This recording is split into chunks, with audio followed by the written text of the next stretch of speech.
Fridays here, Ben and Woods, 97.3 The Fan. Welcome in. Great to be here with you this morning. I got severe vacation brain. Severe. Leaving for Hawaii on Monday. So I will not see you fellas for a while. You'll see me on the stream, a few mornings. Still trying to get my schedule figured out when I'm over there. But I will miss your faces. You'll miss my essence in here every morning, I'm sure. But we will have each other virtually. I'm Woodsy. That's Paul Reindl, executive producer. Good morning, Paulie. Hey, how are you? I'm doing great. I will tip my hat here to Friar Crier, who doesn't say much in the chat, but every morning jumps on right at this time to say fire Stammen. Every single morning. It was, I will say, the last couple weeks, Fire Stammen and Souza. Souza has been left out of said conversation right now from our pal Friar Crier, but he likes to get it out, and now it's out, and you've made your daily contribution, so we appreciate you. Ben Higgins, speaking of contributions, good morning, my friend. Good morning. If you thought I was insufferable before. We did, actually. Yeah, we did. Wait until now. First of all, though, when I first saw you, I said, I'm sad because I'm going to miss you. Yeah. Going to be gone for, about 10 days? Yeah, about 10 days. Not until the middle of next week. You're coming back like the morning after the trade deadline. We'll be back the 5th, I think. So a couple mornings after the trade deadline. Yeah. Now, you're going to be on the show for the most part. You're traveling on Monday, but 5th, yep. You're bringing the equipment, and we will see you. And I said, well, I'll miss your smell in the studio. As you said, your essence. My essence. Of being here and sitting with us.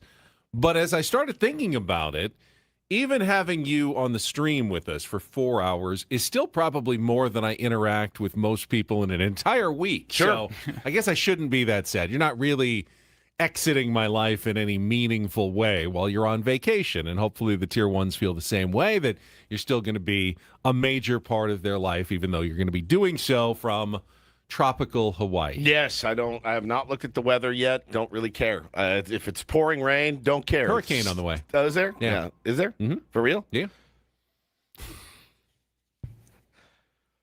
I believe it's Hurricane Fausto is cooking through the Pacific and headed directly toward Hawaii. I don't know what day it's supposed to arrive, but my guess is Sunday. That Monday. was what Megan Perry said. So hang on. So last year you dealt with a potential tsunami. Was that last year or 2 years ago? Last year. That was last year, where they had the tsunami warning, and you had to be evacuated all night and get to high ground, just in case. So gnarly. Fortunately, you did not end up in the middle of a tsunami. But this year, potential hurricane heading your way through the Pacific Ocean toward Hawaii. It doesn't surprise me. I was telling you a little bit before the show. Like, you guys know this. When you go on vacation, and this is a big vacation, right? You're gone for a long time. We have to set up a house sitter. Yeah, we had a lot of stuff that popped up that we had to handle this week before we left. And it's Murphy's Law, man. You're leaving town, things start to fall apart. Our washer that had been broken, so the timeline of that was it would start the spin cycle, and then you would just hear ga ga ga ga ga ga ga ga ga ga ga. So you'd have to run in and lean against it, right? We've all experienced that. Unbalanced. Guy came out, oh man, sorry, brought the wrong suspension rod. I'm like, I don't know. All right, I'll see you the next time. So then yesterday was the day he showed up to fix it. Now here's where I get in trouble. Hannah's gone. She's taking the kids to the dentist. Got to get the dentist appointment. There's so much crap piling up. He leaves. He's like, all good. I'm like, all right, man, see you later. I give him a tip, and he leaves. Hannah comes home. Starts the washer, doesn't work. New error message. Not even the same problem as before. Did he not check it before he left and made sure, he run a load or something like that? So he said that he did, but I didn't go in and supervise. Double check. She was livid. Right. You had one job. Do you know what? I didn't know I was supposed to. To make sure that when the repairman left, that you had a functioning washing machine. So I got an oil change yesterday. Should I have then pulled out, popped the hood, and double checked? Or did we pay for the service? That's a good point. did the service that I just paid an exorbitant amount for, should I trust that it's done? Well, if you left your oil change and the car was Sputtering? smoking and sputtering, then you probably would have said something before you left. So you are testing their work as you're driving out. But it would be like me pulling out, going to get the dipstick, pulling it out, looking at it. All right, nice work, fellas. Even though they already did that because they always do it and show they put it on their hand. Like I know what that means. Right. So I had to get the oil change. And then I would like to ask you really quick about the oil change. Over or under? Let's play this game. Standard oil change? Yep. $375? Way under. Good. Oh, wow. Congratulations. $168. Brand new truck, dude. Like it's got. That's true. I forgot about that. It's got 9,000 miles. Like I forgot about that. They don't have to. Oh, your Smith filter's jacked up. Oh, put a new one in. No, sometimes new trucks require more specialized care that is more expensive than the old ones. Yeah, this one's it's pretty standard. Well, that's good. It's got a standard oil change, but speaks well of Sedano Ford. 100%. You can't upcharge me. It's Right. brand new. You're not going to get me. And now, you know that. a year from now, 100%. It's the cheapest oil change I've ever had. Right. It was fantastic. Yeah, maybe the next one even won't be that bad. Right. But the one after that is ooh. that's when your filters are going to Did you know start your getting filter's dirty. all jacked up, buddy? Yeah, we got one. It's only $225. We do that right here in the house, no problem. So, Take you about 10 minutes. So homeboy leaves the house after 10 minutes of allegedly fixing the washer. But here's the problem. No, I didn't go watch him test it. You know why? Because I was balls deep in baseball cards. That's what I was doing. So Hannah gets home. She's got the kids. She's a little frazzled already. She checks the washer. It doesn't work. And then I hear her. No. And that's when I start to shrink down in my chair because when she gets, dude, when I see the wheels turning, I go, oh, boy. Oh, boy. Maybe Hannah broke it after she got back. She didn't. Trust me. This is a totally different error message. All she did was put the stuff in, and then totally different error message. Did you have him test it? Feebly from the office. No. Why not? She didn't ask why not. I could hear the... So then she gets on the phone. I mean, you would assume that I thought he would do it. testing the final repair is part of any repair person's job in any field, whatever you're fixing. The last thing you do is you check and make sure that it works before you leave, right? You just check and make sure that it works properly. So she gets on the phone, and I won't say the name of the brand because I don't, it rhymes with schmag. So nobody was going to know what that is. But there's your problem right there. You've seen that repairman guy. He does nothing. That's He's true. Never worked a day in his life. That's true. So doesn't know how to fix anything. Yeah, that's a BS commercial that they run. So she gets on the phone, and my wife is 50,000 times more calm than me. But I'm pretty good with the customer service people. I have a good way of getting through to them without being a jerk. Because I've done customer service. And, boy, I start to hear the volume go up. And I go, oh, man, the kids are in. I go, hey, get in here. Go outside and play. And don't come back in. No whining, no fighting, no crying. Get out of here right now. Go, go, go. So I hear her, and then I hear her go, what do you mean he can't come out until the 11th? That's unacceptable. This is the second time he's been out. He had the wrong part the first time. Then I hear her say, quote, I will just tell you, this is the worst customer service I've ever had. Your customer service sucks. Oh. And I go, oh, my God. And for good reason, man. I mean, we do a ton of laundry. We got 2 small kids. I go through a lot of clothes. Like, we're leaving on a trip, like, in 2-3 days. So I go in the other room.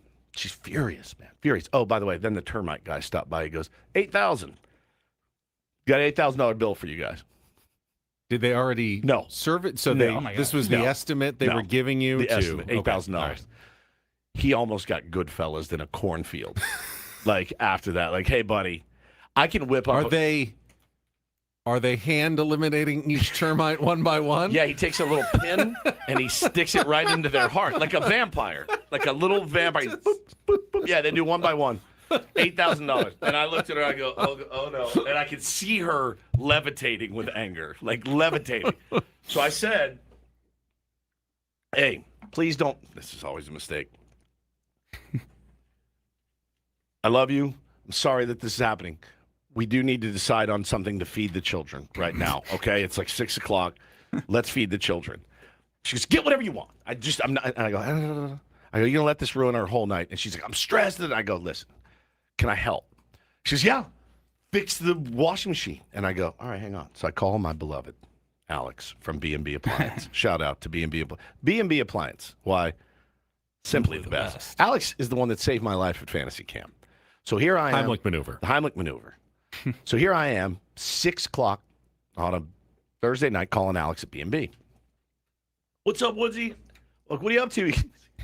Oh, just sitting by the pool with my family. I'm like, I'm so sorry to bother you, dude. I'm so sorry to bother you. What's the chances? I walk him through the whole thing, and he's like, oh, hang on one sec, man. I'll be right back with you. Give me the model number. Dude, he crushed it. Calls back, sending a guy out today. And so I go to Han, I go, I got it. Took care of it. Big hero. The big hero. And so the guy's going to come out today and handle the washer, or the washer. But do you feel at all guilty that there may be another customer out there who had their repairman ripped away they could send it to the Woods home? Squeeze us in. Oh, okay. They're going to squeeze us in. They're not inconveniencing any of their previously scheduled customers. I told him, I said, dude. It's very heroic of you. It was, I thought. You should be rewarded. I should handsomely. be. I will say, knock on wood, got my washer and dryer from B&B. The best. Like a decade ago, and I have had zero problems. They're the best. It's been fantastic. And Alex is such a great dude. Again, literally saved my life. Yeah. Like, it's not, I don't say it in jest. It was him and me in the cafeteria. That was it. If he wasn't there, I probably would have choked to death. So, I owe this guy anyway. Yeah. Now he owns me. Now this guy's like, hey, I'd like to come in and do foreplay with you. It's done. It's done. Whatever you want, Alex. But so I think we got things handled. But, man, right before vacay, things just start. I'm fully expecting a blowout on the freeway. You just can't get on the plane fast enough on Monday, flying right into the eye of a hurricane, apparently, as well. So look forward to that.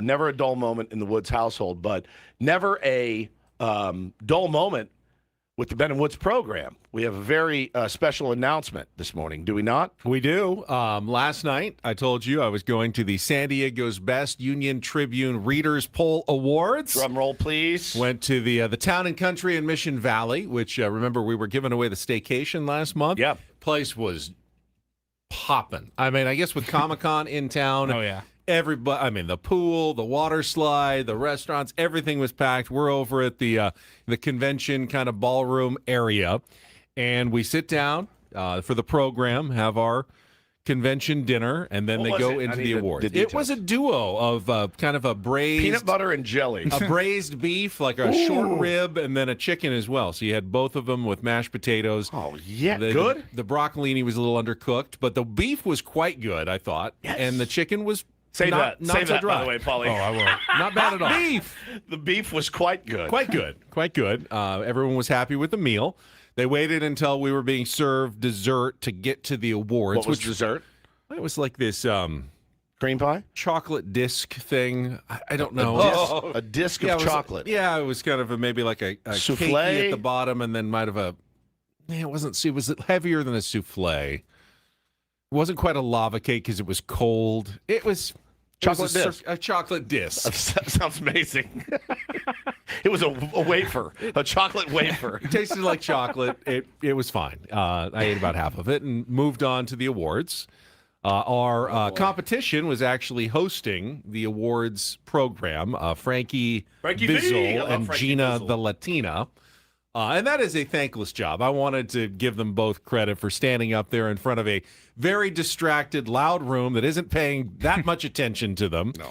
And trying to keep a good attitude through the whole process. Is there any MC job that's not thankless? No, Not really. no. They I mean, all- hosting the Oscars is, They call that like the most. That's like the most thankless job in all of like Yeah. entertainment. You know, Billy Crystal made a good career and a living off of it. You Most get people killed. enjoyed him, Yeah. but yeah, you can't make anybody happy. But really. their job is just to keep things moving. So they go through all the categories like home repair, all the finance, the banking, the legal. Congratulations to Attorney King Amanpour for his big win last night. And then they get to the media category, and we are nominated in, I think, 3 different categories. And congratulations to Ben and Woods, San Diego's best sports talk radio show. yeah. Molly, we've got the certificate there. We were also listed as favorites in 2 other categories, morning radio and drive time radio, I believe. Did not win those. We did not win. We were finalists, but we lost to, I think, KPBS. So all right. people love their morning commercial-free news, apparently, on KPBS. And then in the rare double... That's the Ben and Woods. As you can see, we were the only nominee in the sports talk radio category. So I had a good feeling we were going to win once it came up. We ran unopposed. We ran unopposed. No one else was actually nominated. Why did you have to stand up and wave? Yes, They they wanted told you you to stand up and be recognized for the win. And then in the rare double, I was also nominated for best sportscaster, local news sportscaster. And I also won that last night as well. There were other nominees. There I am, once again, standing up. Man, And those are my KGTV colleagues at the table with me. what a night. Standing and getting some half-hearted applause from a room that isn't paying attention. Yeah. Kind of looking around going, what am I supposed to do? Am I supposed to wave? Am I supposed to No speeches. clap for Thank myself? God. There was no speeches, no time to go up there, but yes, it is nice. Thank you. You love me. You really love me. Yeah. So. Man, that's fantastic. Very proud of you. Thank you. Proud of especially us. Proud of us. Certainly. I mean, we didn't even have any competition. We worked extremely hard for that award to beat no one. To wipe out all of our competition? Yeah. I guess there's something to be said I mean, for that. is it because we're so good that no one else was even Nominated? considered to be nominated? Like all the nominees that were in, and the readers submit all their nominees. They were all just Ben and Woods. There literally wasn't another show that was nominated in town. So I didn't see any. You should have. I needed pictures of you like passed out at a hotel with the award in your hand, like groupies around. How was the groupie scene there? There's there was a few tier ones who came up to me. Yeah, somebody sent me pictures of you. by The way. guy who won for family law gave me his card and said, hey, if anybody at the station needs any family law services, he would love to take care of us. So, you know, if you've got any, domestic problems. That's my wife, actually. Maybe after the We've got washer that. situation. I think Marie came up to me. She's the one who sent the socks poem. Do you remember the Oh, my God, poem about yes. socks? She was was there. so good. The You tell her I great loved poem. it? I told her. I said, we read it on the air. She said, I didn't get to hear it. Is it online anywhere? And I said, it is. I just don't know what date. If you can It was last week. remember which date it was, we could probably go back and find it. But All I right, couldn't well- tell her exactly what day we read it. I didn't remember. It was the day we signed our extension. I think it was that Friday. Was it? Yeah, it's the only Friday that Adam was in because he takes Monday and Friday and Saturday and Sunday off. So he works Tuesday, Wednesday, Thursday. Monday he's off. Friday he's off. So, but usually I would say it would be one of those days, but he came in to surprise us with our contract. It was that Friday I read that poem, I do believe. If that's So the last day, Friday. then that's the day you go back and try to find it. My colleague Kimberly Hunt was a finalist, but she didn't win. Carla Cicchetto won for Best like News Carla. Anchor. Kimberly won the year before. I mean, I think she should win absolutely every year, Sure. but not sure, what the final totals were. But congratulations. All the nominees are winners, but especially us. Yeah. because we actually won. So Woo! Man, it feels good. Feels real good, I gotta Does. say. But Suck it. yeah, and now that means we can take our foot off the gas a little bit and just cruise. New contract. New contract, like Best in San Diego Sports Radio. getting a little older, a little older, a little wiser. It's time to rest on our laurels. yes, I finally. don't know where our laurels are, but let's rest on I them. feel like I have been, to be honest with you. And I certainly am today. I'll tell you that right now, just so you know. I'm What is a laurel? What is a laurel? I've heard that it's phrase, but I don't know what a is laurel is. Don't an rest on your award of some laurels. sort. Like if you receive laurels, that's Oh, like is it praise flowers or something? Like flowers, laurels. It's something that you were awarded, I believe. all right. Well, I'm very pleased because I would have been very mad if we didn't if we didn't win. So I guess I have to be pleased that we won. So thank you, Union Tribune. As I said last night, it's better than losing. Oh yeah, 100%, 100%. Because I've lost before as well. Yeah, Like we've last lost. year, I lost to Brandon Stone. Yeah, we've Kansas. lost. So it We've lost didn't feel before. good. We've won to we've lose. won this one like every other Every year. other year, every Yeah, like 2 to 3 years. 8 years. I think we have 4 of them now. Oh, we have 4? Yeah. Oh, we really should have negotiated more money in the new deal or something. SDCCU has won over 20 straight years as best credit union in Yeah. San Diego. It's not big bank banking. It's better. That's right. All of our guests appear on the SDCCU fan hotline. They've dialed it in. If you want to figure out how to win every year, talk to SDCCU because they have figured out how to be San Diego's best year after year. Love it. Love it. Congrats to everyone involved. Thanks to all the nominees as well. Oh, Bill Howe also won again for Best Plumber. We know- we are we know broadcasting how. live from the Bill Howe studios. We know how. It's almost as if getting your name out there on the Ben and Woods program Is important. to winning things like San Diego's Best Award. So maybe if you want to win next year, sponsor something on this show, and you too can be a San Diego's Best of Award recipient. Yeah, if you own a business, you just want to ask yourself, do I want to get in bed with these guys? And the answer is unequivocally We're yes. all winners Get around in- here. The Get in- results speak for themselves. Get in guys. bed with us. Just like our baseball team, the San Diego Padres, they're associated with 97th. Oh, no, wait. That has not worked out this year. Not yet. They have not automatically gravy trained the wins, unfortunately, and we will talk about that. I disagree. I think they are still the best team in San Diego. They San, are. they Yeah. are San They are Diego's San- best. San Diego's best baseball Yeah. team. I mean, I don't Agreed. know if any of your adult league teams that you've competed on would like to vie for I don't know the if they title. had any other competition, any other nominees, but I do familiar. think that Yeah. I would probably pick the What? Padres still as the best. San Diego's best. Maybe our problem is that we're comparing the Padres to all the other teams in Right. the other cities, Right.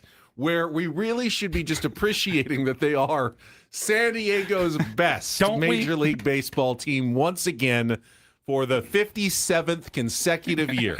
They are San Diego's best Major League Baseball team. Indeed. All right, we will talk about that team coming up and another frustrating one-run loss. I mean, wow, since the All-Star break. What did we do to deserve this? Not honestly? sure. It is also a Friar Friday, a management report Friday. We did not know who was going to join us on the management report when we left you yesterday. The answer is James. Good morning, guys. AJ Preller is going to be with us. Just Oh, boy. 9 days away, 10 days away from the trade deadline. We will speak with the president of baseball operations and general manager of the San Diego Padres. Oh, boy.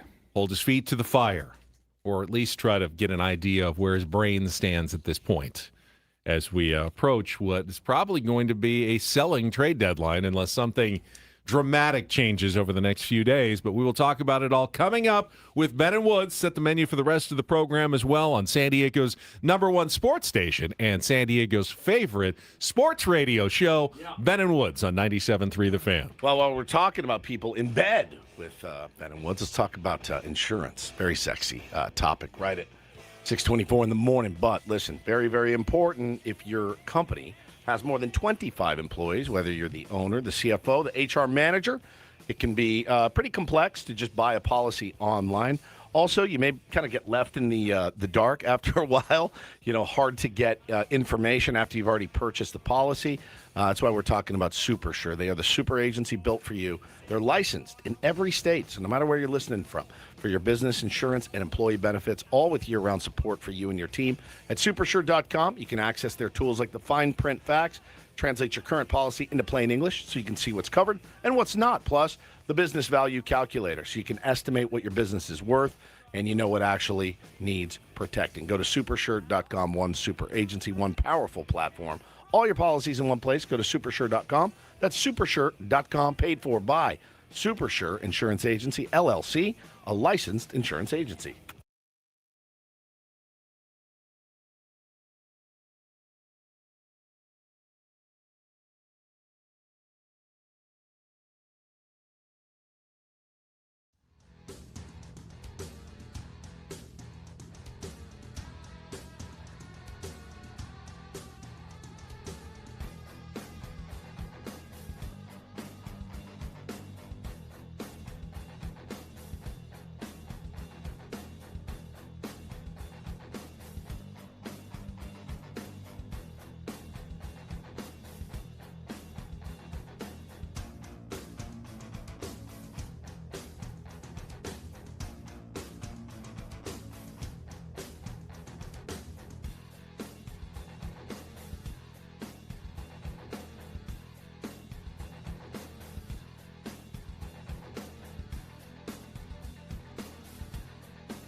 He just here. I'll show you a little. Just a little. Please don't. Just a little bit. What hurts on you? Nothing at all. A little bit. Nothing. Now, So let's say whatever you're about to touch is the only thing. Let's say It's gonna hurt. Right? All right, yeah. Okay. Pretend your knee hurts. Pretend your knee. It's going to in a second. Right here.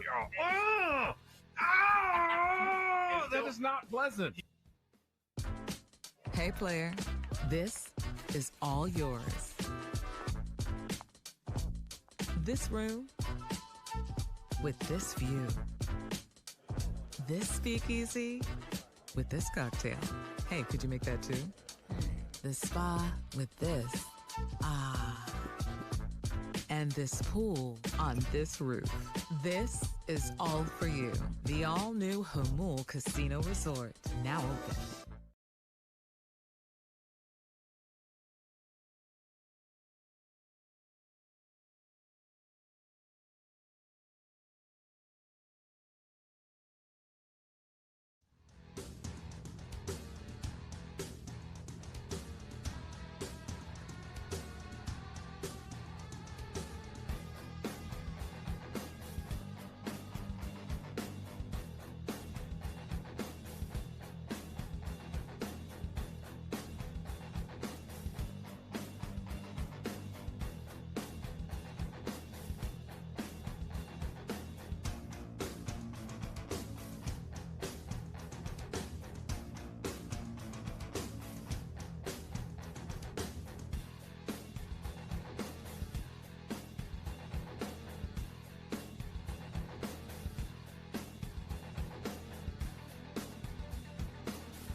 Woods, San Diego's best sports talk radio show, is brought to you by David P. Shapiro, criminal defense attorneys, helping good people regain control of their future when charged with a crime since 2010. Visit davidpshapirolaw.com. Before we set the menu for the rest of the program, Padres did make a trade yesterday.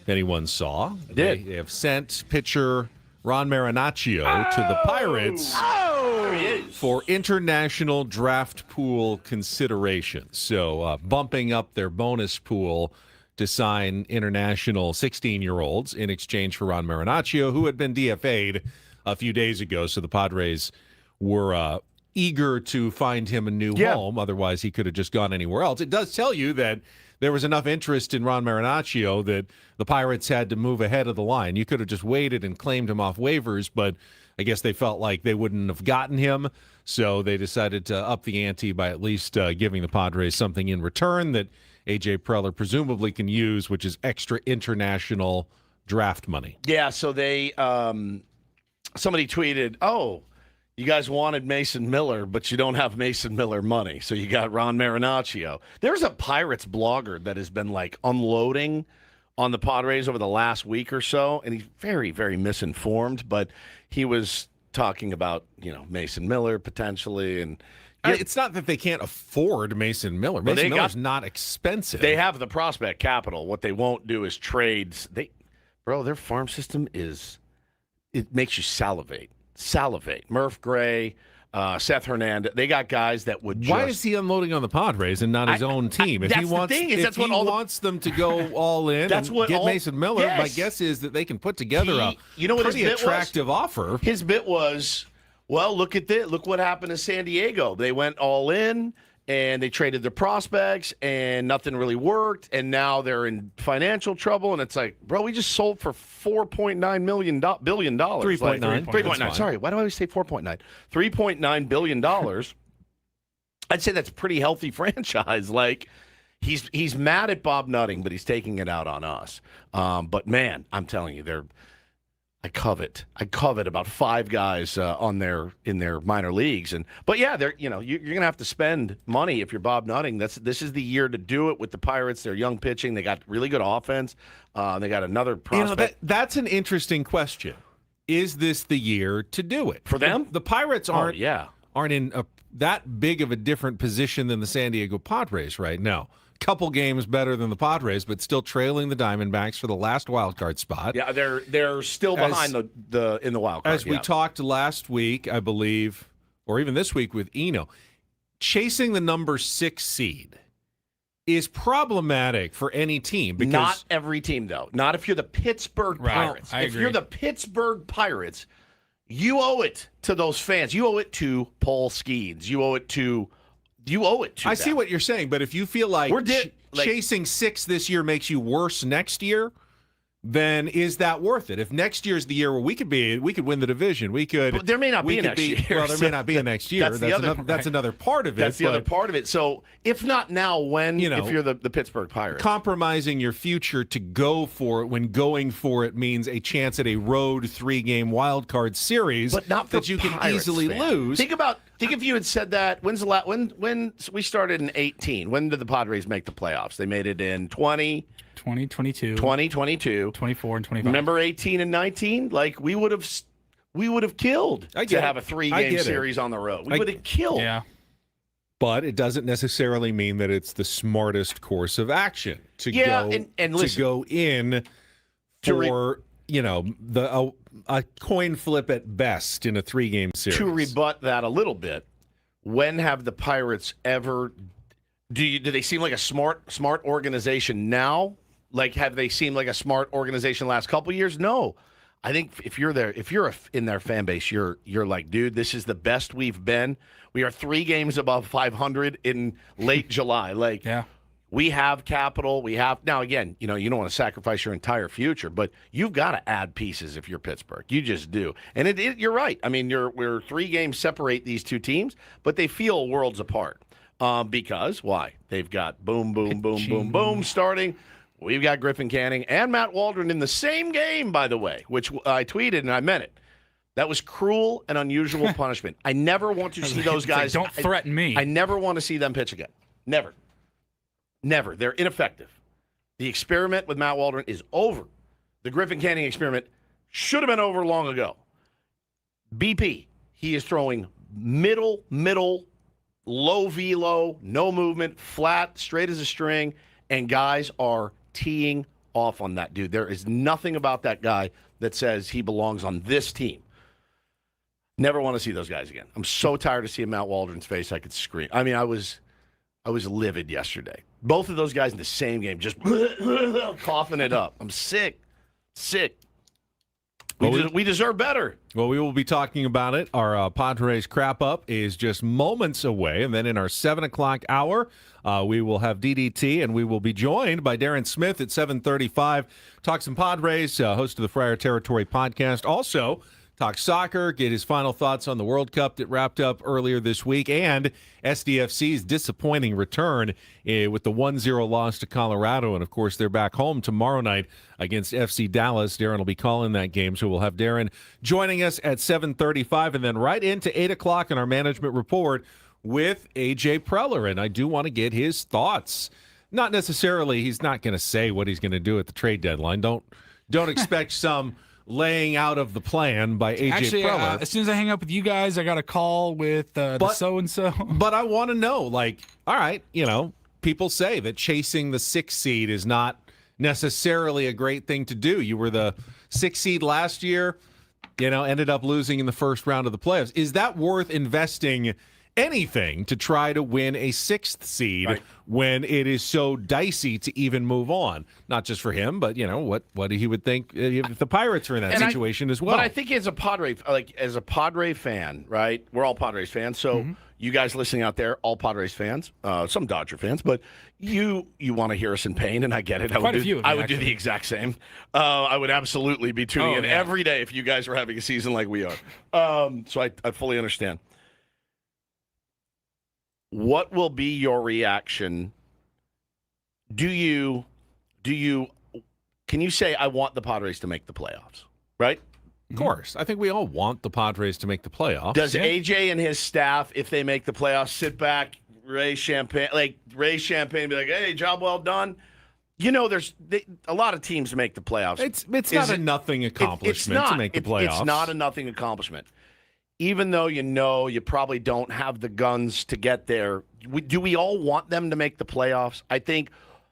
I have a problem sacrificing much of the future, like any of the future, really, on this particular team. I felt it in 2022. I felt it in 2024, where you're like, this is a squad that's right there. They're on the cusp of maybe doing something special here. Like, let's go all in.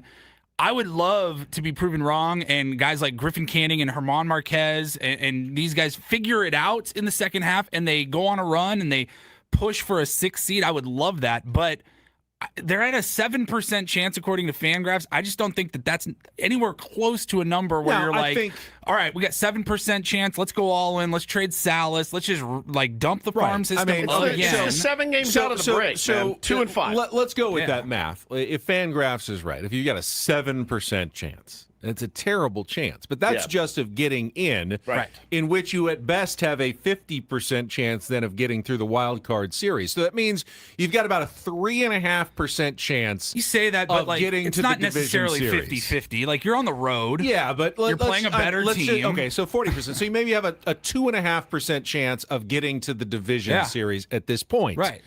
I agree with you, Paulie. It's not worth investing really any of your future toward a 2 to 3% chance of even getting to the divisional series. Now, if you did, if you added starting pitching, I think that number, at least in my head, goes up appreciably.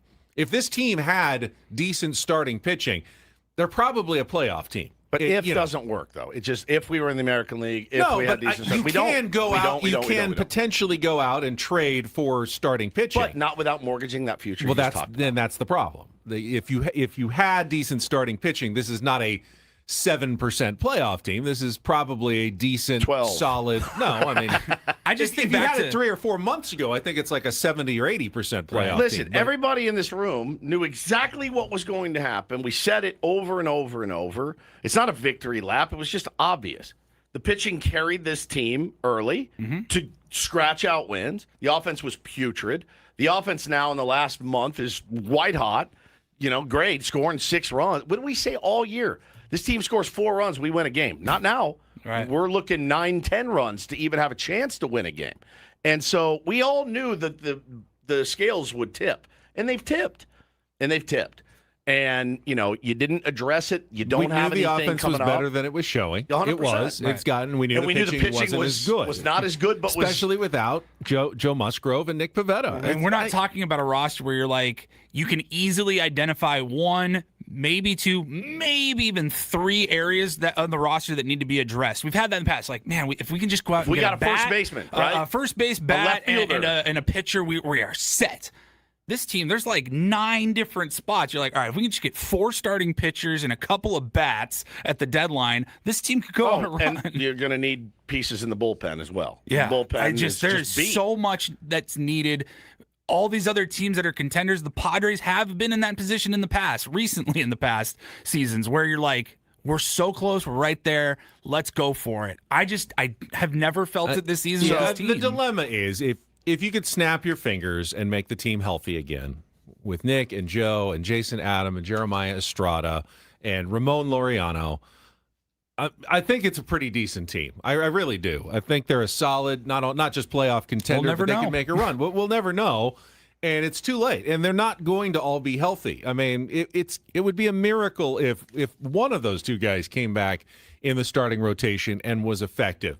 If they both came back and pitched effectively, then I could sort of see a world where, yeah, maybe this team is good enough, but you can't count on that. How could you possibly count on that at this point when they haven't even gotten to the point of facing live pitching? Maybe this week, live batters, maybe a rehab assignment in a couple of weeks. It's just not enough to go on, for the San Diego Padres. I felt it at the time when we found out in spring training that Joe wasn't going to start the season. And then 4 starts in, Nick Pivetta was out long term. Did we not all have the sinking feeling like this might be the death knell for the 2026 San Diego Padres? And then I was actually encouraged by that stretch that they had. These guys are going to grind it out. They're going to figure out a way to get win. Those guys back. There was some reason for encouragement and enthusiasm. I honestly feel like, call it late April, early May. Like, I remember telling some friends on a text, I'm like, look, I just have felt like we're kind of playing with house money, the team is, this year because of so many injuries and guys underperforming. Like, you go back to some of the conversations we were having in like early May when Toddy didn't have a home run, Manny couldn't hit, nobody on the team could hit, and we're just sitting here going, all right, well, what team can afford to lose their best 2 pitchers, 3 if you count Darvish, and have their 4 highest paid players in the lineup all have career worst starts to the season? That team's not supposed to win anything. So they were kind of playing with house money to begin with, I thought. All right, we will continue to discuss this in our 8 o'clock hour after AJ. We'll play a little Take on Woods, got our wild card category to wrap up the week. MLB Reacharound, Reindl Report at 9 o'clock. And we have not forgotten. We do plan Flubs of the week returning in our 9 o'clock hour to wrap this thing up. We did have one of the. We had a walk-off grand slam. My son. In fact, if you missed, my son Bo asked to listen to it. I'm like, buddy, they just played it for you 37 times. You want to hear it again? He's like, again. He couldn't get enough. He thought, and he was watching the video. He goes, that's incredible, Dad. I go, he's amazing. Yeah, this is from Wednesday morning. If you missed it, and he had some great stories about old umpires in the day. If you missed it in our last segment, it would definitely be worth checking out. On our Odyssey Spotify podcast. Just wherever you get your podcasts. Little glitch there. There's San Diego's best sportscaster for you right there. Just one best. I mean, that is best in San Diego. He's red right Doesn't now. say much for the rest of San Diego, guys. I'm sorry. How bad is this market, man? Holy cow! On our Odyssey Spotify podcast. Just wherever you get your podcasts. Woo! All right, let's check traffic when we come back. Our Padres crap up another 1-run loss for your San Diego Padres next here on 97.3 The Fan. From the 97.3 The Fan Traffic Center, here's your latest traffic update. Getting into San Diego on the 52 westbound, construction has you a bit sluggish after 125 getting past Mass Boulevard. From there, you are looking clear all the way to the 5. I'm Sam Tidrick, Odyssey San Diego traffic. This update is brought to you by the California Office of Traffic Safety. My mom, my papa, my daddy. Where's the cow change? On the freeway, right next to speeding cars. Please be careful. Be alert. Be work zone alert. Brought to you by the kids of Caltrans. It's a shame if they lose. You got a problem. How did things play out in yesterday's game? Supremely stupid. It's time for the Padres Crap Up with Ben and Woods. Brought to you by Hamul Casino Resort. Hey player, here's something to cheer you up. The rooftop pool's open, day passes are available, and the spa is calling your name. Hamul Casino Resort, the player's place. We'll give it 16 minutes of salt and then we'll, get back on the bump and figure it out. This game has got to come to an end. 3-1 to Tatis. The pitch, Fernando takes outside, ball 4. A bases loaded walk will bring home the first run of the day. Sheets trots in from third. It's 1-0 here in the second. 0-2, and Rengifo golfs it on a line out to right center. It is down and a base hit. Firmina's scored. Cronenworth's on his way. It's a 2-run single. And the Padres ahead 3-0 here in the second. 1-0 to Harris. Canning's pitch is sent in the air deep to right field. Forget it. Oh my goodness. way back towards that chop house in right field. A no-doubter for Michael Harris II, his 19th of the year, and now a 3-1 game here in inning number 2. 2 pitch, and the air to right field and deep. Fernando's racing back, still going back. He's looking up. It's going to go. Well, second time in 3 innings that Griffin Canning has given up a lead home run. 16th of the year for Albies, and now a 1-run game. It's 3-2. 2 on and 2 out. The 1-1 pitch hit in the air, deep to right field. Fernando not even gonna try. Way gone. A 3-run home run for Dominic Smith. And for the first time today, the Braves lead. It is 5-3. Here's the payoff pitch. And Baldwin swings, hits it in the air, deep to right field. Fernando turning to watch, and this one gonna go. Greg Baldwin with his 19th of the year, the 4th home run hit by the Braves this afternoon, and it is 6-3 Atlanta. Kinley delivers, and France swings, hits it in the air, deep to left field. Dubon backing up, this one over his head, gonna go into the Padre bullpen. Ty France delivers again. A 2-run shot here in the 8th inning, and we've got ourselves a 1-run game at 6-5. 2 on and 2 out. The 0-2 pitch, Rengifo swings and misses, strike 3. The ball game is over. And again, the Padres rally in the 9th, but too little too late, and the Braves take 3 out of 4 as the Padre road trip will continue in Miami. I think little victim to the home run, 4 of them today. Couldn't keep the ball in the ballpark, and you know, when the other team hits 4 home runs, it's tough to win ball games. We scratched and clawed in that second inning against Sale, got 3 on the board, felt really good about that. And you know, their bullpen's really good. We still scored 2 off their bullpen, put a rally together in the 9th, so a lot of positive things from our offense. You know, against one of the best pitchers in all of baseball. You know, pitching's got to pick up our offense in that situation. Yeah, when your offense does keep doing this, including the rallies and all that, just how difficult is it to win when? Yeah, it's very difficult when, you know, all the pieces of the baseball team aren't working in sync. You know, it's a very difficult thing to do. And at times this year we've had, you know, different entities doing very well and the other entities kind of lagging behind. And right now we're in one of those time periods where the offense is starting to go a little bit. And the pitching is just not, the starting pitching really is not holding up kind of their end of the bargain. And even some of the relievers, you know, a little bit, you know, we're struggling, you know, in different roles and stuff like that. So, you know, we got to find a way to piece it together with the rotation, the bullpen, the pitching staff together. I know these guys are working hard behind the scenes, and, you know, better days are ahead for those guys. Totally. How do you keep saying this after every? You know, and none of us thought the Padres were going to win yesterday against Chris Sale. This is the frustrating thing about the Padres. They gave us hope yesterday. They keep giving hope that we didn't have going into the game. Like, Chris Sale's going to dominate.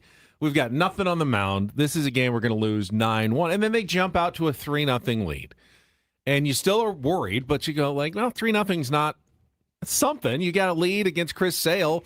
Find a way to get it to the bullpen, get it to Morejon and Miller, and steal a win here that we didn't think that you're going to get. I was not thumping my chest after three. And then, of course, the first batter after 3-0 is 3-1, and I go, And then Griffin Canning kind of settles in. He retired, the next 6 in a row, and I'm going, just get through one more inning maybe and get it to the bullpen. And then in the 4th, just the meltdown. Home run, Albies. Another catcher's interference, by the way. That is two of the 3 losses this series. The deciding run, catcher's interference is how they reached base in a 1-run game. So, and then the pitch to Drake Baldwin was right down the center of the plate. Just a complete miss again. No, to Dominic Smith. Dominic Smith, I'm sorry. Dominic Smith was right down the middle. Yeah, the Waldron's home run by Drake Baldwin was not down the center of the plate. But now you're down. Now you're playing catch up, and you know, they did. They battled like they did the day before. Fought back to within 1. And Viva la France. I want to talk about Ty France when we come back, because his name's being now brought up in trade rumors. He's not he's a free agent at the end of the season. But do you want Ty France sticking around if you're a San Diego Padres fan for potentially the long run? Because he is having a remarkable season. We'll talk about that and more coming up. Hour number 2 of Ben and Woods next on San Diego's #1 sports station, 97.3 The Fan.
I did love the stat from AJ Cassavell yesterday. Do you guys know who the Padres' all-time OPS leader is? Minimum 5 at-bats.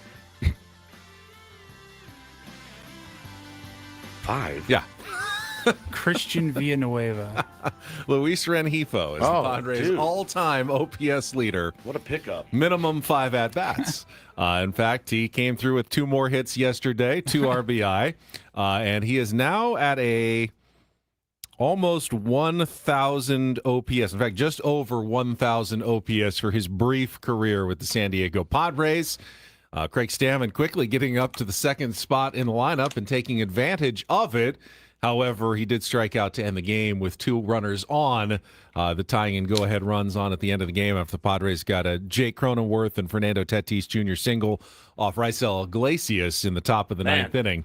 So once again, tantalizingly close, but victories just seem out of reach for your San Diego Padres, who are now 2-5 since the All-Star break. Despite having, I believe, an expected win-loss record of 6-1. That hurts, man. Thanks to the blowout wins over the Royals and the Braves in the 2 games that they did win, and then 4 one-run losses since the All-Star break. 6-1 expected, 2-5 Actual is what you get. And again, you do feel it kind of slip sliding away a little bit. Now again, you got 3 with the Marlins starting today. I will be watching. I will be rooting. It is. It's a big series. Bro, yeah, big series. You need a sweep. It's a series win at minimum, but you kind of need to sweep something here this week. Even yesterday, I was putting together some notes for the show today, and when I look ahead at the weekend pitching matchups, and I see Herman Marquez, J.P. Sears, and Walker Buehler are the 3 we're sending out there. Tough, dude. Who are they throwing? They don't even know. They don't have anybody game. listed tonight. Yuri Perez tomorrow and Jansen Junk on Sunday.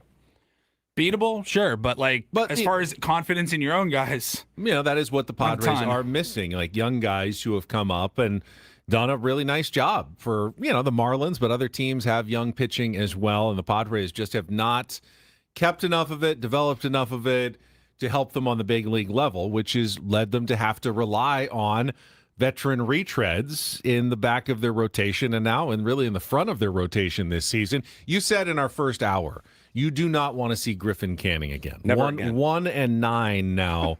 With just under a 7 ERA. It hasn't worked.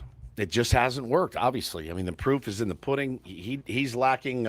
He's not only obviously lacking confidence, but he lacks the stuff to get big league hitters out. He'll go on a little, run where he'll get 4 or 5 guys out in a row. Changeup seems to be dancing pretty well, and then the next thing you know, he grooves the fastball, and it's just there's no movement, Manny. There's no movement at all, and it just is straight as a string. And these guys, his misses are exceedingly straight and in exceedingly bad places. Yeah, it's tough, dude. That has continued to plague him. I liked the signing originally. I thought there was something to work with there, but for whatever reason, man, he has not been able to settle in here. The question is, then who are you putting in that spot? Is Randy Kyle Hart a Vasquez start, back? Dude. I'll give Kyle Hart a start. I'll give Randy V a start. Kyle Hart probably should have gone another inning yesterday. He only went 8 pitches, and I didn't hear Craig Stammen talk about the decision. Like, that was just the plan, one inning, and then they switch it. But you start with a lefty with Michael Harris II. Yep. You very well could have kept Kyle Hart in for the lefty-lefty matchup. Sure. And Michael Harris hits a home run to start off Griffin Canning. That's a bad tone for Griffin Canning's outing. You don't get fined, Ben, if you say our plan is to get the first 3 outs with Kyle Hart. Oh, I'm going to run him back out there for a sec. You can do whatever you want. Now, giving a guy clean inning, telling him the plan, and then he prepares to come in the second, and then you say, we may bring you in the middle of the third, is not necessarily setting Griffin Canning up for success. Does Griffin Canning set himself up for success? Has he earned the right for anything? To anything. Dennis asked Craig Stammen yesterday after the game about Canning. As Griffin continues to struggle with his command, I know you don't have nearly all your options right now for the rotation. How much leash can you give him? Yeah, it's well thought out. I think we've got to go back to the drawing board and see where we can, help Griffin be the most successful. whether that's putting him out there every 5 days or giving him some time in the bullpen or what. All options are on the table. All options are on the table for the entire pitching staff, really. I mean, that's kind of how we've been trying to mix and match the last. Yeah, sounds like he might be a mop-up man for a while if the Padres are going forward. But again, Kyle Hart, how many innings can he give you right now? You haven't stretched him out beyond, 1 or 2. Randy Vasquez, do you want to put him back into the rotation? He's pitched, 2 to 3 coming out of the bullpen since coming off the injured list. You don't really have anyone in AAA to bring up at this point. You just have such limited options that you continue to throw Griffin Canning out there and hope is not a strategy, unfortunately. Yeah, again, you guys cruising through. Again, it's just, hindsight being 2020. You're cruising through, 8-pitch first inning. Hey, Kyle, you got one more in you? Yeah, great. And then go to Canning or not Canning at all. I don't know. It just hasn't worked. It hasn't worked. You tried it. You feel like this weekend is an official elimination series. Yeah. The Marlins have lost 9 in a row. They've gone from wild card, comfortably leading for that third wild card spot to basically hanging on life support just ahead of the Padres. Whoever comes in and takes this series, if either team sweeps it, the other team is dead and buried. I would think that there is no reason to go forward before the trade deadline. So very important series coming up this weekend. Beyond that, though, the Padres will have to make some decisions at the trade deadline and for next season. And I wanted to ask you guys, Ty France now has an OPS of almost 900, 16 home runs, and has continued to produce defensively. He once again leads all first basemen in outs above average. Despite not even playing there regularly at the beginning of the season, he now leads all first basemen in outs above average defensively. Won the Gold Glove last year. Is Ty France a part of the Padres' future, or is he his trade chip to get what you can for him for the rest of the season? What is your feeling about Ty France? Well, I mean, again, if we had, I don't want to pay Ty France a king's ransom, certainly, and lock him into an 8-year deal till he's in his mid-40s at $36 million a year. That's not something I want to do. Correct. That being said, I think you see what you can get for him. I think he could help a team, even if it's off the bench. I think he could greatly help a play. What would the Pittsburgh Pirates do for a Ty France? I mean, they need some offense. They've got some decent offense, but they need some more help. What could you get from? He's this year's version of a Ryan O'Hearn, right? Like a bat that could be available at the deadline, and he'll still be a free agent at the end of the year. Sure, right. Even if you trade him, you could try to bring him back. I just don't know with Ty France's kind of up and down career. Will one season greatly impact his free agent chances in the offseason, or do people feel like Ty France is what Ty France is?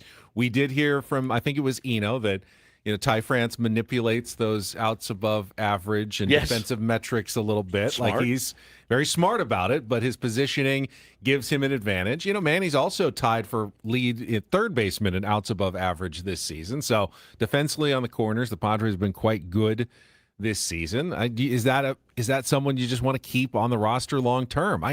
Long term? Yeah, I mean, like a 3-year deal. No.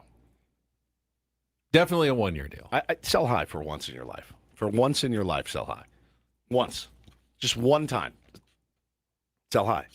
Try it. I don't disagree, but you need players for next year as well. You're gonna have to then go out and find more players. Gavin Sheets may be a free agent as well, so you're going to need to find a first baseman in the offseason. Is there going to be better options out there than Ty France? He might be your best possible option to be your first baseman next year. Maybe not better, but Ty France will be one of those guys available. I think you can find another Ty France, can't you? Don't know.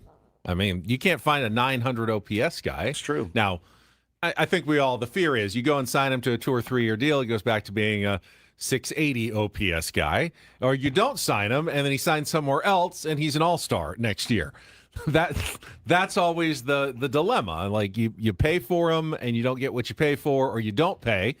I mean, who wouldn't have wanted to have Ryan O'Hearn back this year based on the season that he's had with the Pittsburgh Pirates? He didn't pay for him. You felt like, probably a little too expensive for what you're going to get. Well, you you could have used a bat like that, especially early in the season when he was hot. Could have helped that team, win some more games, and you didn't pay for a guy like that. I mean, I think, the rest of this year, if you have somebody that's interested in Ty France as a bat, coming off the bench or even playing first base for you, I think you see what you can get. I do. I think you have to keep your ears open on that, Benny. I'm so gun shy on pulling the trigger.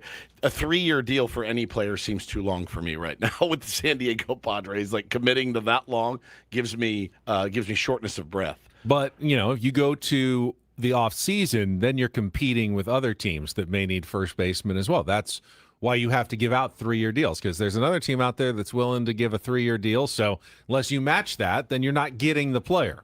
You can not give out 3-year deals. There's a lot of teams that historically don't. Like the Pittsburgh Pirates just have generally not given out long-term contracts. And guess what? They've been plagued by having a lack of talent on their team because they don't do that. Maybe it's financially wise to not give out long-term deals, but you end up second or third in the race for a free agent every single time. Yeah, I wouldn't mind playing in Pittsburgh, but this other team's offering me 4 years, and you guys are only offering me 2 or 1. I mean, it's an easy decision for players if you're not willing to offer long-term contracts. I don't know what the purpose now of talking about what the offseason is going to look like when there's so much up in the air. I can't worry about what happens if we lose Ty France to free agency. What I think you should do is I think you should sell when guys are at their highest and when you can get the most for them. Because, again, you're probably not. But with that offseason uncertainty, if you keep Ty France, you can discuss with him right up to the lockout, like signing him and bringing him back. If you don't, you can't talk to him at all until the end of the World Series, and that may be I don't couple of days, and then you've got a lockout coming I'm not up. pinning my hopes of the future of this franchise on Ty France coming back. I'm not. He's had a great year. Sell high. He's 31 years old. Sell high. Send him to a contender. Get some prospects back for him if you can. Get whatever you can, and retool. Just retool. And again, I'm not really worried about the offseason. We still have how many games left this season? There are. How many games till the deadline? There's 9 games, I believe, until the deadline. 9 games to the deadline. Yeah. So that's kind of the focus for me, probably for AJ as well, even though he does have to keep an eye on the long term. 59 games overall in the season. Padres Millie says we switch managers every year. I'm sure we can switch first baseman too. I do think you try to sell high. And yeah, why would France not want to go to free agency and try to get paid, which he has every right to do, certainly. So I don't know, man. Keeping it real says, what valuable prospects is the team going to send you? I have no idea. Yeah, I don't think you're going to get a haul for Ty I'm not France. saying you're going to get a top low 10 level. No, but you need guy or 2 guys. For you just Ty said we France. need bodies at the big league level. We need bodies at the minor league level too. I mean, we have an aged big league roster and an aged AAA roster and a few young guys peppered in, but you're going to need bodies there too. And you hope one of those guys hits. You were able to get for Lockridge, you were able to get Quintana, who I think they're still pretty high on, and they got Nestor Cortez, which was kind of a salary dump, whatever. But so a move like that, a serviceable 4 to add to your stable of 4s, and a young, dynamic second base prospect from someone.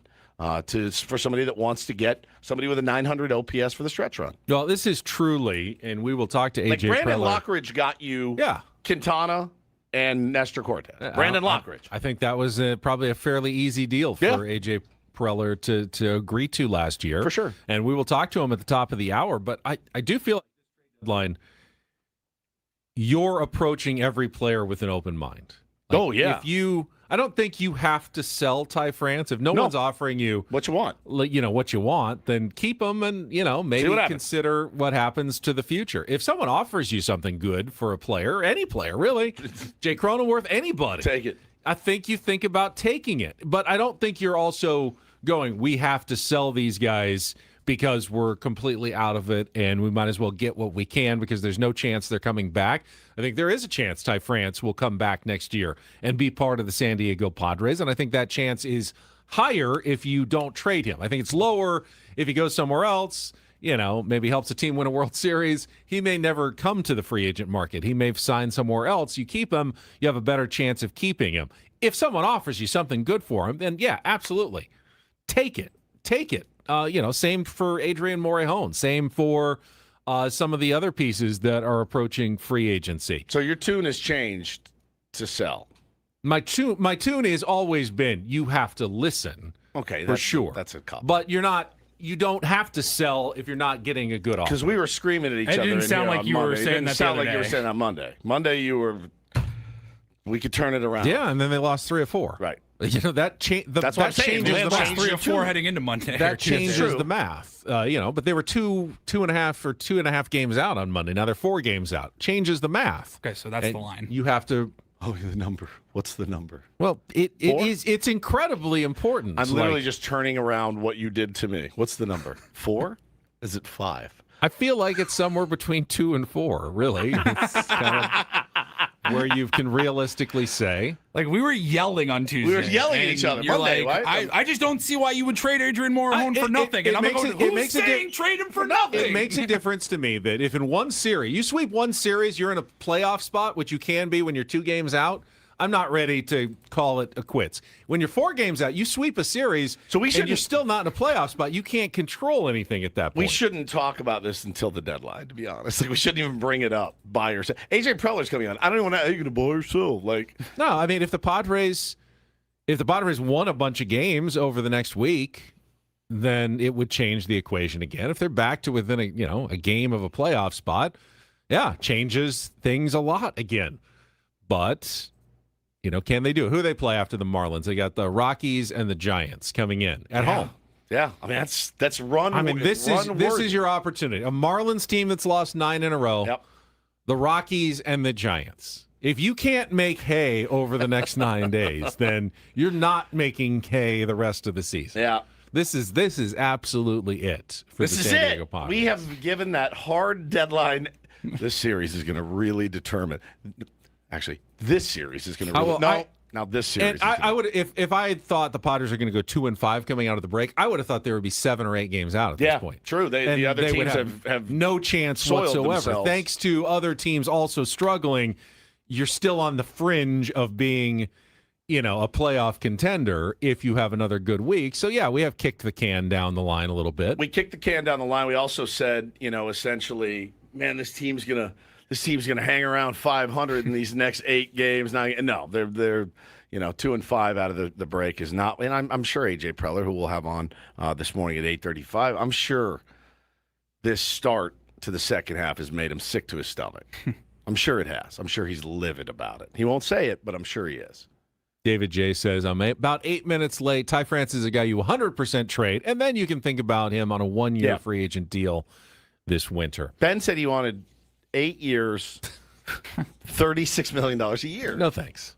All right, let's get to Don't Do This coming up next. The Portland Trailblazers are really setting new lows for being as cheap as they possibly can be. Yet another story coming out yesterday that I want to get to. Got some awkwardness in the Twins clubhouse as well. That's coming up next. Broadcasting live from our Bill House studios. We know how. It's Ben and Woods on San Diego's #1 sports station, 97.3 The Fan.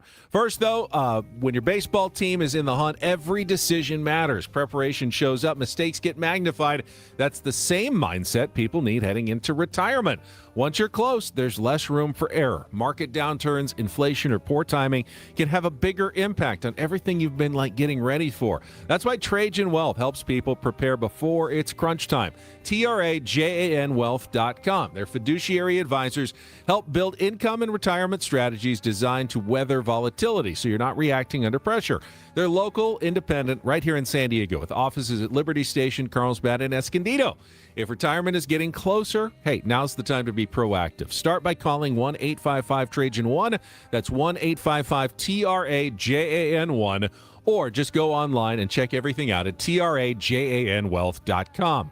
Trajan Wealth. Plan smarter, dream bigger. Advisory services through Trajan Wealth, LLC. Additional services through Trajan Estate and Trajan Tax. Actual client, paid advertisement, additional disclosures at TrajanWealth.com.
Hey, player, this is all yours. This room with this view. This speakeasy with this cocktail. Hey, could you make that too? The spa with this. Ah. And this pool on this roof.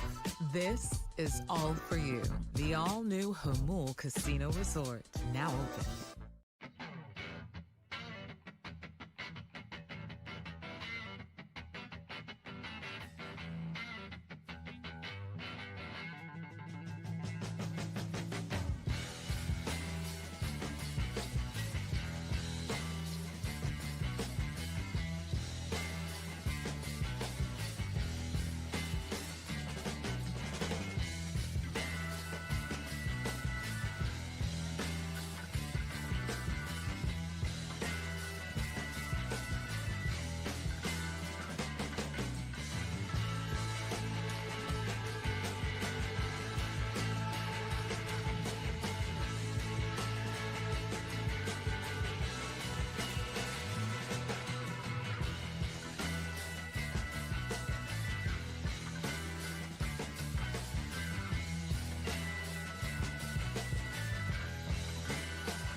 Darren Smith at the bottom of the hour, so let's get right to it. DDT, and we will start in the NBA, where new Portland Trail Blazers owner Tom Dundon, who I believe did pay $4.9 billion for the team, and immediately went on a cost-cutting spree. It started with the end of the season when they didn't travel all of their staff for the playoffs. They didn't give T-shirts to the fans.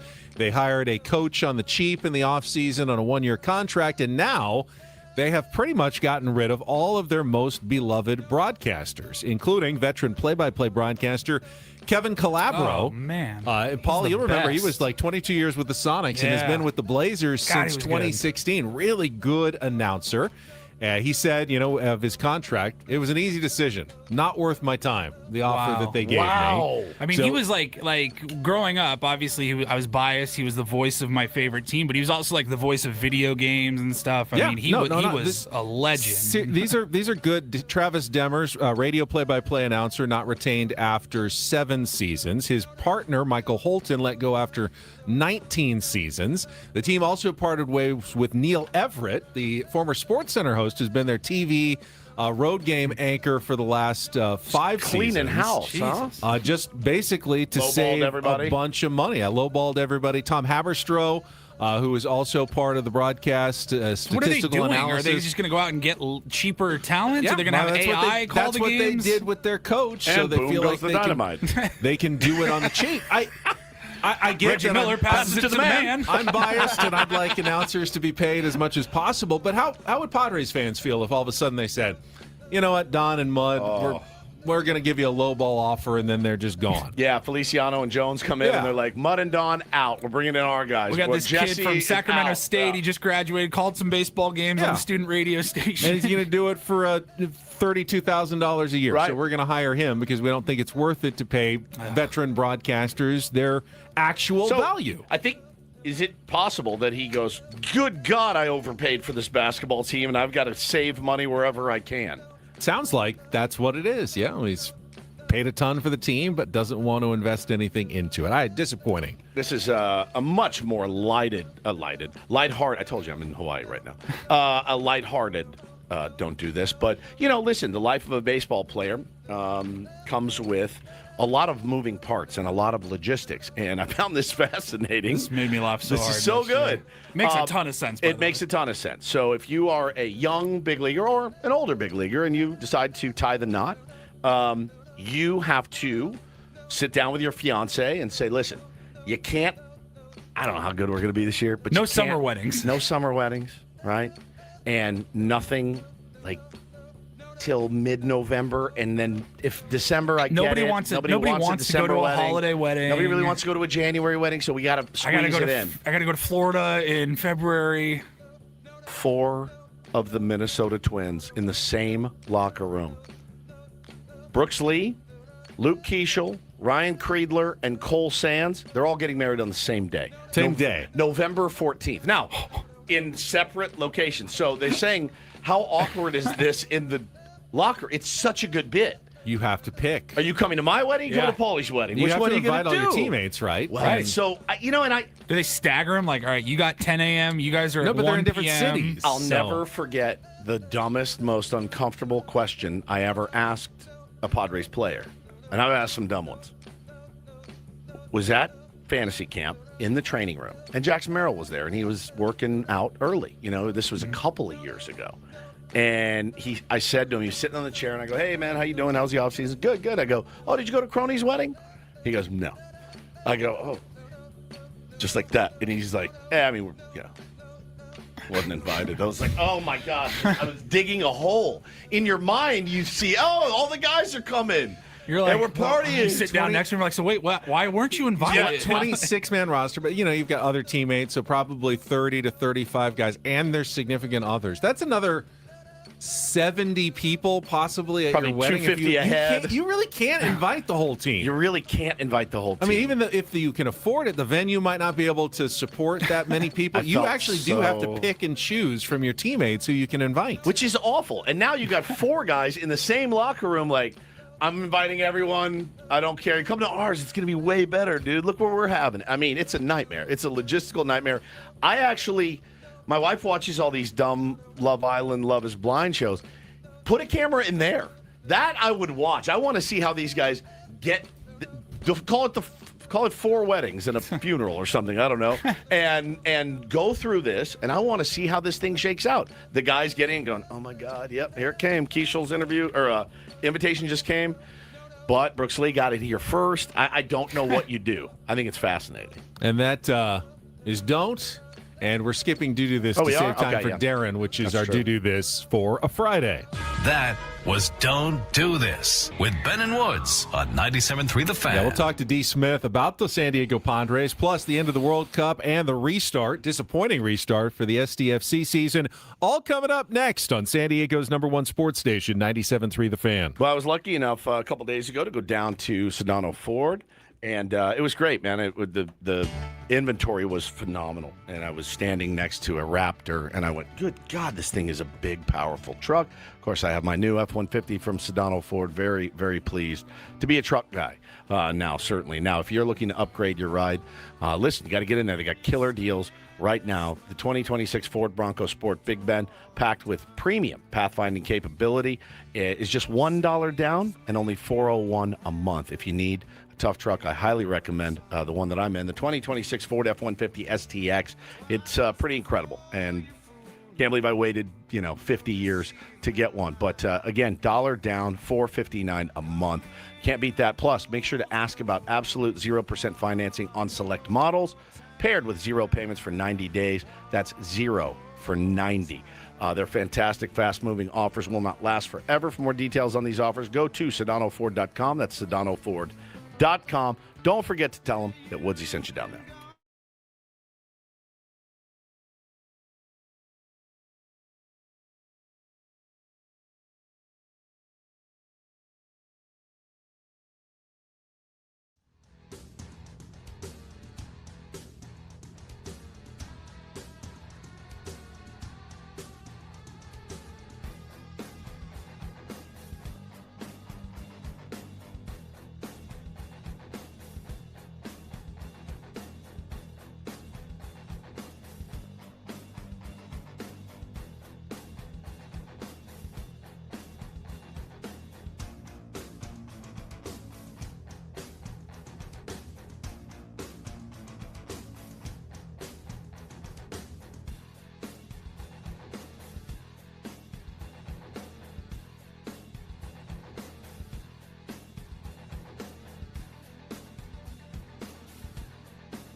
He just here. I'll show you a little. Just a little. Please don't. Just a little bit. What hurts on you? Nothing at all. A little bit. Not that now. So let's say whatever you're about to touch is the only thing. Let's say it's gonna hurt. Right? All right, yeah. Okay. Pretend your knee hurts. Pretend your knee. It's going to in a second. Right here.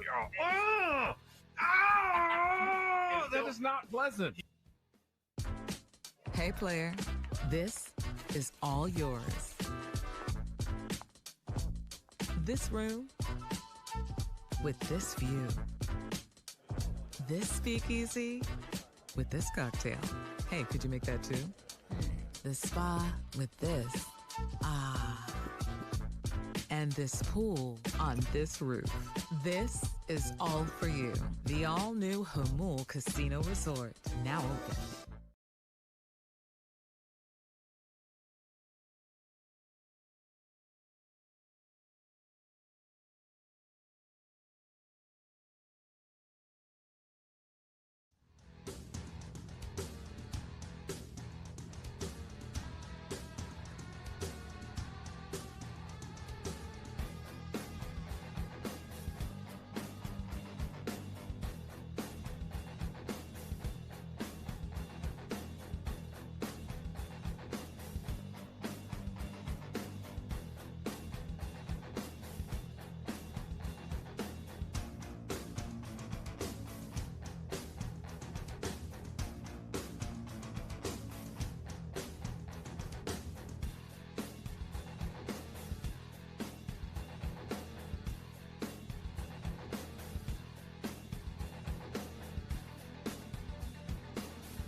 David P. Shapiro, criminal defense attorneys, helping good people regain control of their future when charged with a crime since 2010. Visit davidpshapirolaw.com.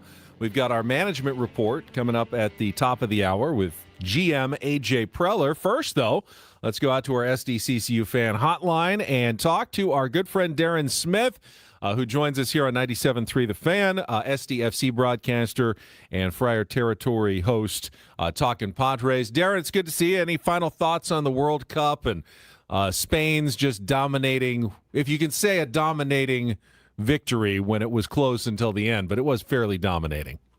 Yeah, I'd say so. I'd say they were just miles ahead of Argentina for the entire game, but I think that drama was still like, is Messi going to do one thing here and they're just going to walk off the field winning this World Cup after Spain dominates them for 90 minutes? Kind of had that feel to it because that's sort of how Argentina played against Egypt and against England. So I don't know that it was the most memorable World Cup final that I've ever seen, but from that standpoint, I think there was a little bit of drama. At least that's what I was watching. So yeah, Spain's really good, and Spain's just the epicenter of the sport right now because they are the current women's World Cup holders and they are the current men's World Cup holders. So cool. They have a lot of good players and they have a lot of young players. They started 2 teenagers, so they've just figured this sport out.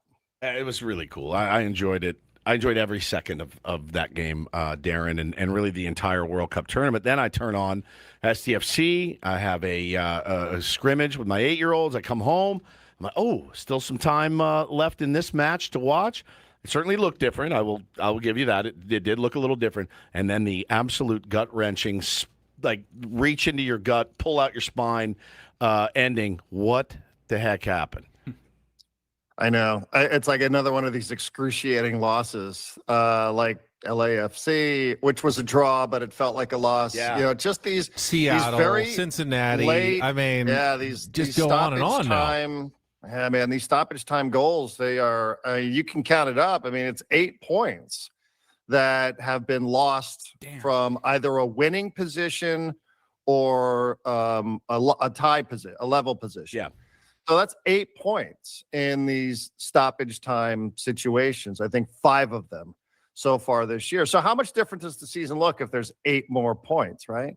So I don't know how you internalize that if you're one of these players or coaches. Do you feel like, okay, like that would have been a good point? Probably. I think that would have been a good point away. First game back. Sure. You're playing at elevation. I think that Colorado team is better. I'm not trying to put a shine on this for people listening. I do. I'm just watching. I think they have good players. They've spent money on players. They have a new coaching staff. Much better Colorado team than it was a year ago. So I think that would have been a good point. You'd feel okay about yourself. I think they actually played a way that was different than what we've seen throughout the season. I thought they played with a different structure, different shape. They didn't have possession. This is like the first time all season they didn't win possession in an MLS game. Only the second time ever. I think it's because it wasn't a huge priority. They were trying to defend in the midfield. And, they would have been fine taking a point out of there. I know, Mikey told you guys will never play for a point. Maybe, take it with a pinch of salt.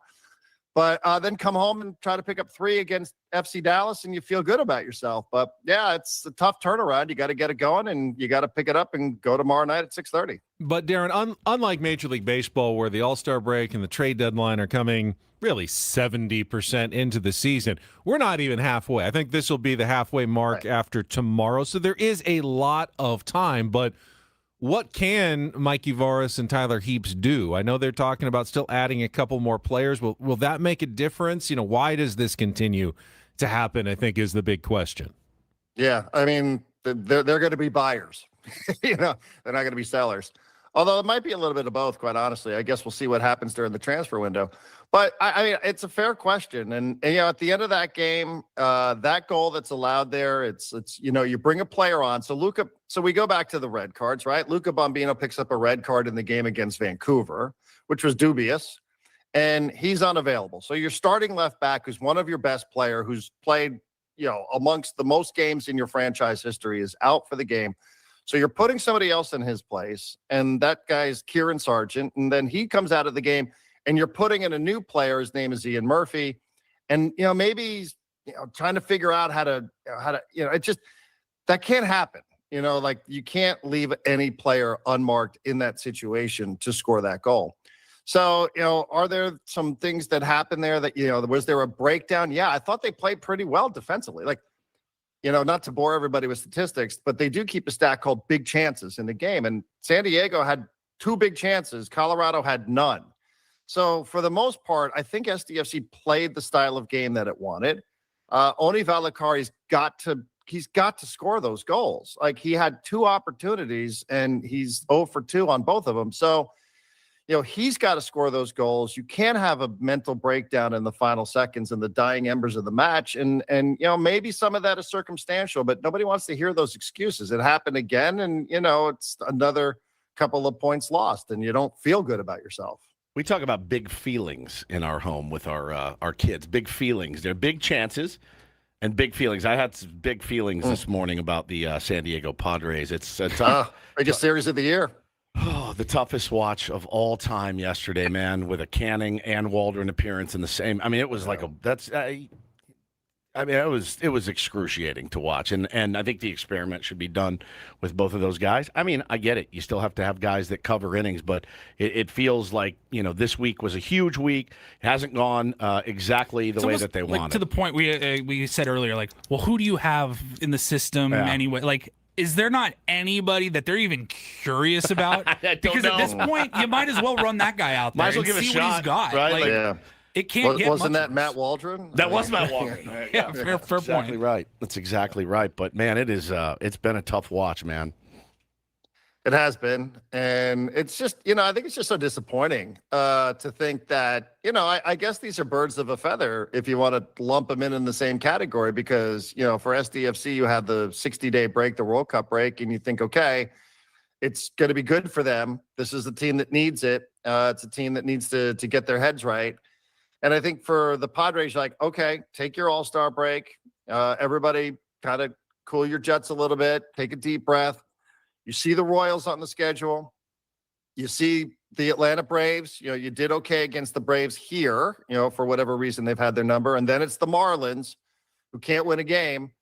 So, like, it's you know, you feel like this is going to be a moment where the team, you have the opportunity to make a statement. And like that first game's just like, and then the second game, you're like, what's happening here? And I think that's the worst part. It's just, you know, it's just like, wow, you know, in your wildest dreams, whether you were believers or non-believers in the Padres going into the break, I don't think anybody thought you'd come out and just trip over the Kansas City Royals. You know what I mean? Like, that's the part I think that just like, you just made you feel like it was so demoralizing to see that. And then, you know, 3 out of 4 against the Braves, you're just like, yeah, I guess so. I guess this is just the way it is. And like, does anybody feel good about the Marlins on a 9-game losing streak? No, I mean, it means that's they're terrifying. due. Yeah, it means they're due. I think for me, I mean, objectively, the Padres have a lot of guys who are playing well right now. I mean, Manny's hit a ton of home runs from the break. Tatis, Merrill, Renjifo's contributing. France is red hot. You actually have had decent pitching performances from J.P. Sears, Herman Marquez, Walker Buehler was good the last time out. Michael King's getting by. You have one player every game that ruins it for you, whether it's Kyle Hart in extra innings, whether it's Griffin Can. There's like one player. Catcher's interference, right? Like one player is insane. messing it up for you every single game. Like you're close, but you can't get over the hump in almost any of these games, and you're wasting actually a lot of decent performances from a bunch of your players right now. Yeah, maybe the story of the season. But as you know, as my former colleague Phil Nevin would say, you know, this isn't a try league; it's a do league. You got to do it. You know, this isn't. We don't want to hear about, well, like you're getting close. That's not what the stakes are here. This is about getting it done. And if you can't get it done, and if you're one of those guys that's, you know, part of the reason why the team falls apart for whatever silly moment in the game, pitching wise, bullpen wise, base running wise, fielding wise, clutch hitting wise, you know, then like you're part of this problem. So, you know, you got to kind of root that stuff out because you just don't have time. I mean, listen, a lot of people think that they're out of time. Time's done. It's over. Finished. So put the for sale sign up and give it a rip. AJ will disagree, I'm sure, in an hour. And I think a lot of fans probably disagree. Heck, I just heard you guys disagreeing to an extent. But yeah, it's like, you know, that's fine. Mostly Ben. You know, it sort of goes back to what I just said. Like, you know, listen, Luca Bambino's out. That's a really important thing. But, you know, he's out of the game, and somebody else has to step in, and somebody else has to do that job. And they didn't do their job on Wednesday night. And now the team's, again, up against it with more than half the season to go, as you said. But, time's running out. You don't have forever. We remember these conversations with the Padres because we've been having them, it feels like, for the entirety of the season. Certainly since they were 11 games up. Kyle Glazer had a great stat. They're the worst team in baseball since the Padres were 11 games up. When they were, 31-20. I don't remember their exact record, but they were a season high 11 games up. And since that moment, they have the worst record in Major League Baseball.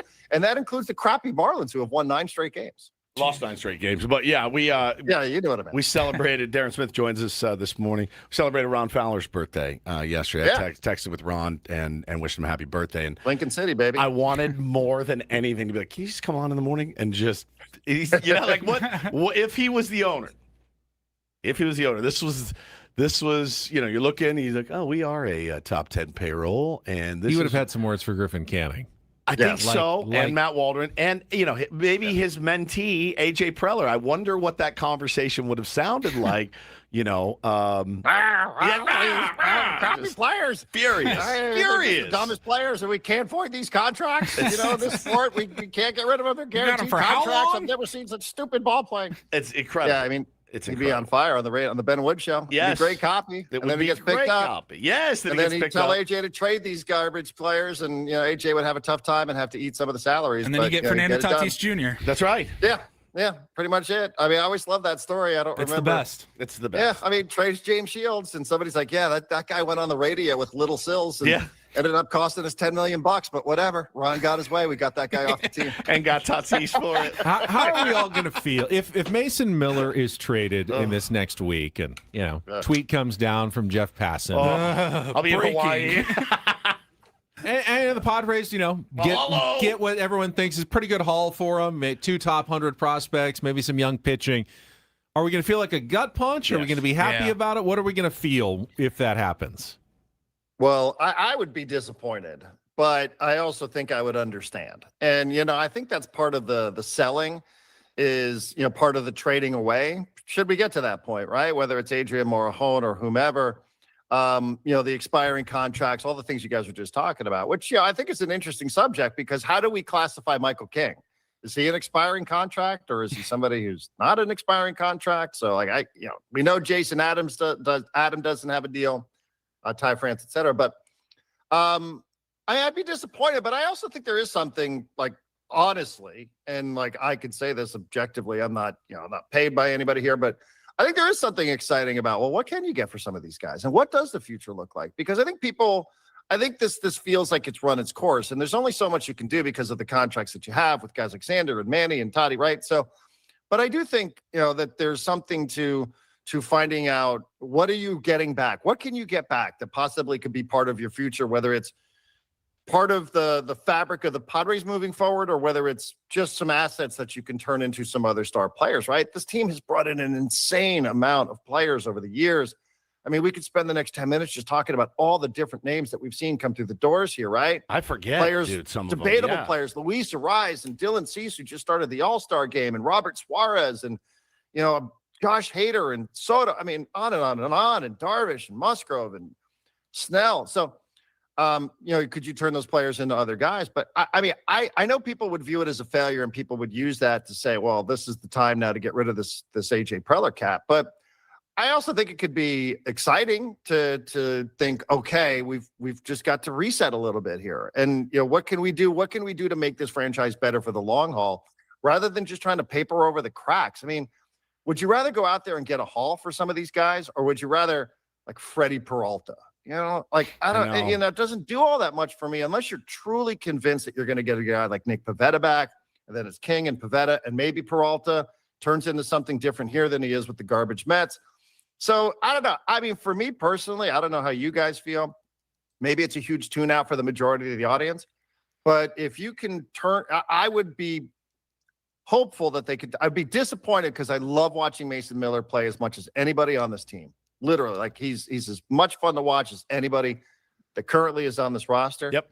But if you can get a bunch of things back that would truly be exciting, I also think, that's not the worst thing I've ever heard in my life. I'll leave you with this, Darren, because, if there's an argument to trade Mason Miller, it was this note from the UT yesterday. In the last 73 games, Mason Miller has 25 appearances, which means he's affecting 1 out of every 27 innings that the Padres play right now. And that's, if you can get a haul for a guy who is not appearing 26 out of every 27 innings you play, then you probably have to do that. Yeah, you probably do. It's a luxury at that point.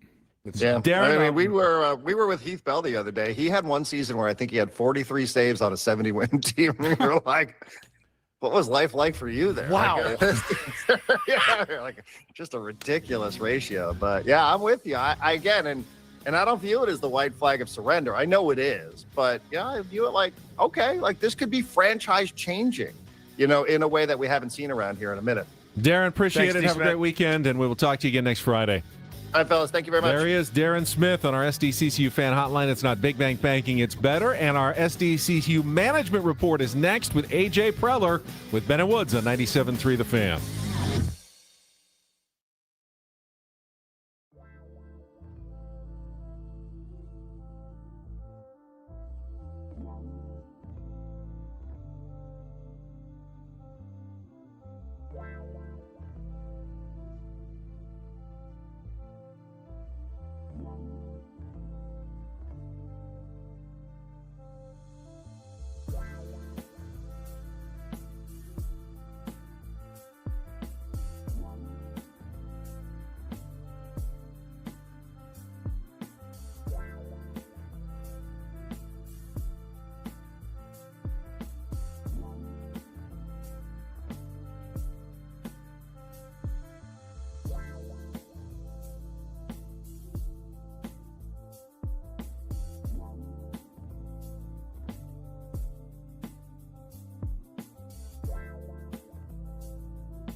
All right, we are halfway home on a Friday. Ben and Woods, 97.3 The Fan.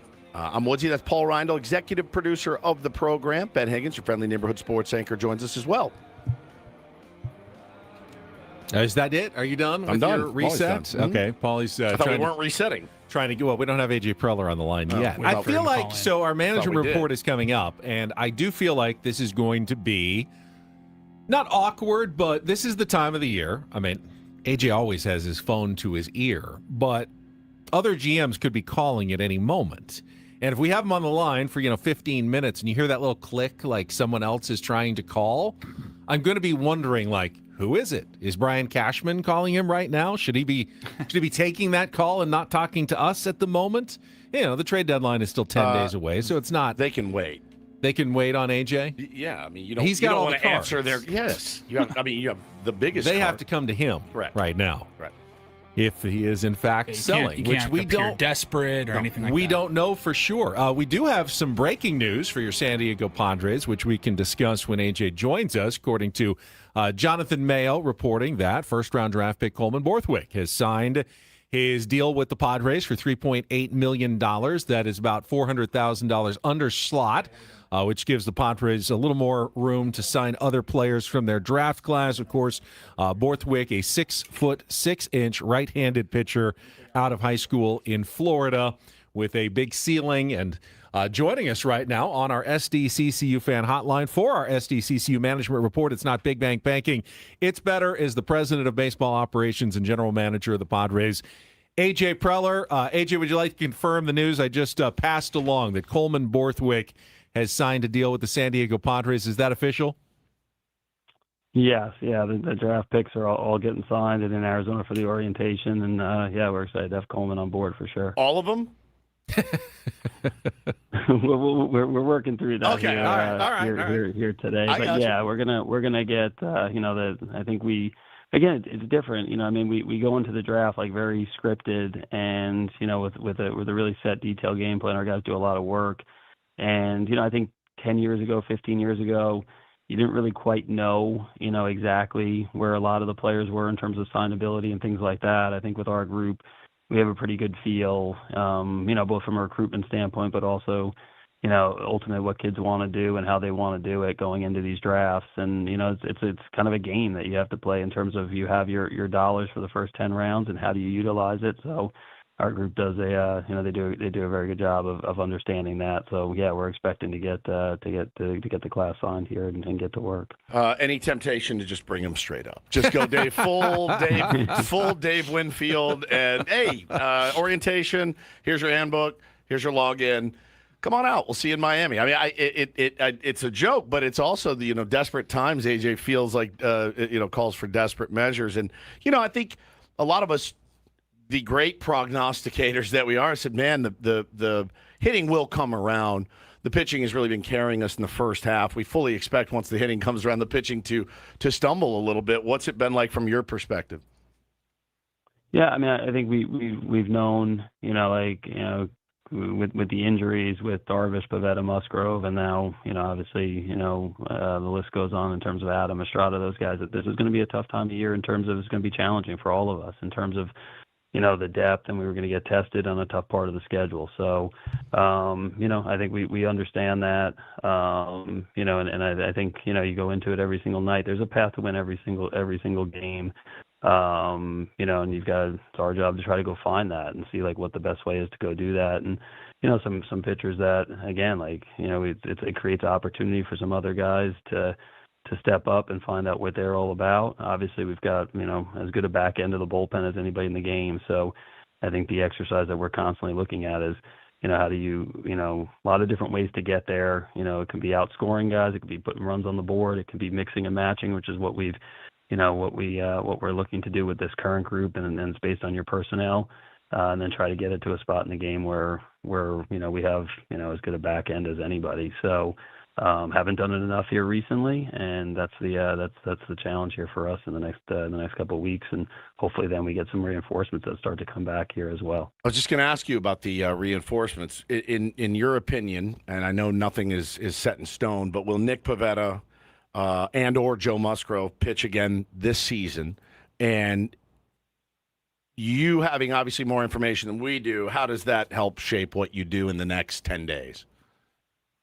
Yeah, they've made, they continue to make progress, and they're getting to the point now where they're going to face hitters and get out into rehab games. So, I know it's been a long road for those guys. They've worked really hard, and I think we're excited here this week to kind of see, to see them get back on the mound, start pitching in games, and hopefully be ready to come help us at some point in time in August. So, we've said on this, I know it kind of feels like it's been running throughout the whole year in terms of, that rehab process. They can do all the rehab they want, the plyo balls, the training with our athletic training staff. Really like the test is, can you get on the mound, every 5 days and be able to throw, 50 plus to 75 plus to 90 pitches and then bounce back and do it in 5 days. But they're at a point now where, we're seeing them throw at velocity. We're seeing them get on the mound and get to a point where we'll now go see them against the minor league hitters here and hopefully see them back at Petco in August. So, I mean, will that change kind of what you do in the next 10 days or so before the deadline?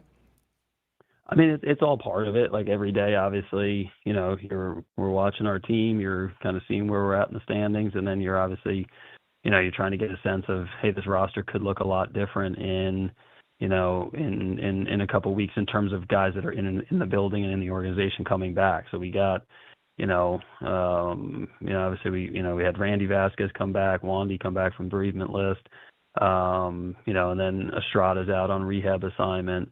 And then obviously, Joe and Nick after that, and hopefully Jason after that. So yeah, I think you factor it all in. Can you take any of those guys and say it's a guarantee? No, I think they're, you'd feel different if they were up there pitching right now currently in the big leagues. So, but I think for us, you factor it in as, hey, this is these guys are now getting on the mound and progressing, and what it looks like if they get back into it. That's all part of the decision-making process. And AJ, I think that gets us to the heart of the matter, that everybody across the country, no matter what team you're a fan of, is asking about the San Diego Padres right now. And that is, are you going to buy or are you going to sell? And I think we're smart enough to know that it's a very complicated question without a simple answer. It's very nuanced. But what I want to ask you, I know that you want to win and you want to bring a World Series title to the San Diego Padres, and you probably can't do that this year if you sell off pieces. So how do you self-evaluate in terms of what you are really looking for? Like, really believe in this team? Because the math is starting to work against you guys in terms of, games remaining and teams that are ahead of you at this point. How do you, fairly evaluate where you are to make the wisest decision for the Padres franchise overall? I mean, I think it's a lot of the factors that you just touched on. It's you're basically looking at how the team's playing. You're looking at, the standings and the math of, kind of where we're at. Good and bad. I mean, we had a stretch there where we came out of the break and lost a couple of games and somehow gained a game in the standings. So, I think you're trying to figure out, is that good, bad, et cetera. But then factoring in again, like what's out there on the market, and does it make sense? Obviously, that stretch from when we were building, we were more in the seller world from 2016 to 2019, but since then we've been a very good team. We've played I think we've probably had about a week or two of meaningless games here in terms of this decade at Petco that haven't had playoff implications. So, we've been more in the buy world here over the last couple of years, and helped us get to the playoffs a bunch of times and win some series in the playoffs. So, but every year is different, and we're going to look at it here, looking at those factors that you just mentioned, and kind of see what's out there in the market as well. And, we'll see where we go. So that's the point of this week is, coming up with the deadline. It's active. We're getting a lot of calls. And when you're in the middle in terms of the standings, then it opens up to the possibility of, hey, kind of looking at your team in different ways, and we're doing that, and we're thorough on it. AJ, and it's our SDCCU management report with AJ Preller. When you have been buyers in the past, you've done so aggressively. I mean, you've gone after targets and sometimes, blown the socks off of other GMs to bring the players in you want. Do other GMs do that to you in terms of Mason Miller's a very attractive piece for a team that might be trying to win a World Series right now. Could be a huge difference maker. Are you starting to hear that kind of talk between multiple teams going like, we will give you just about anything at this point because we know it can make a difference? Is that something that you hear from other GMs?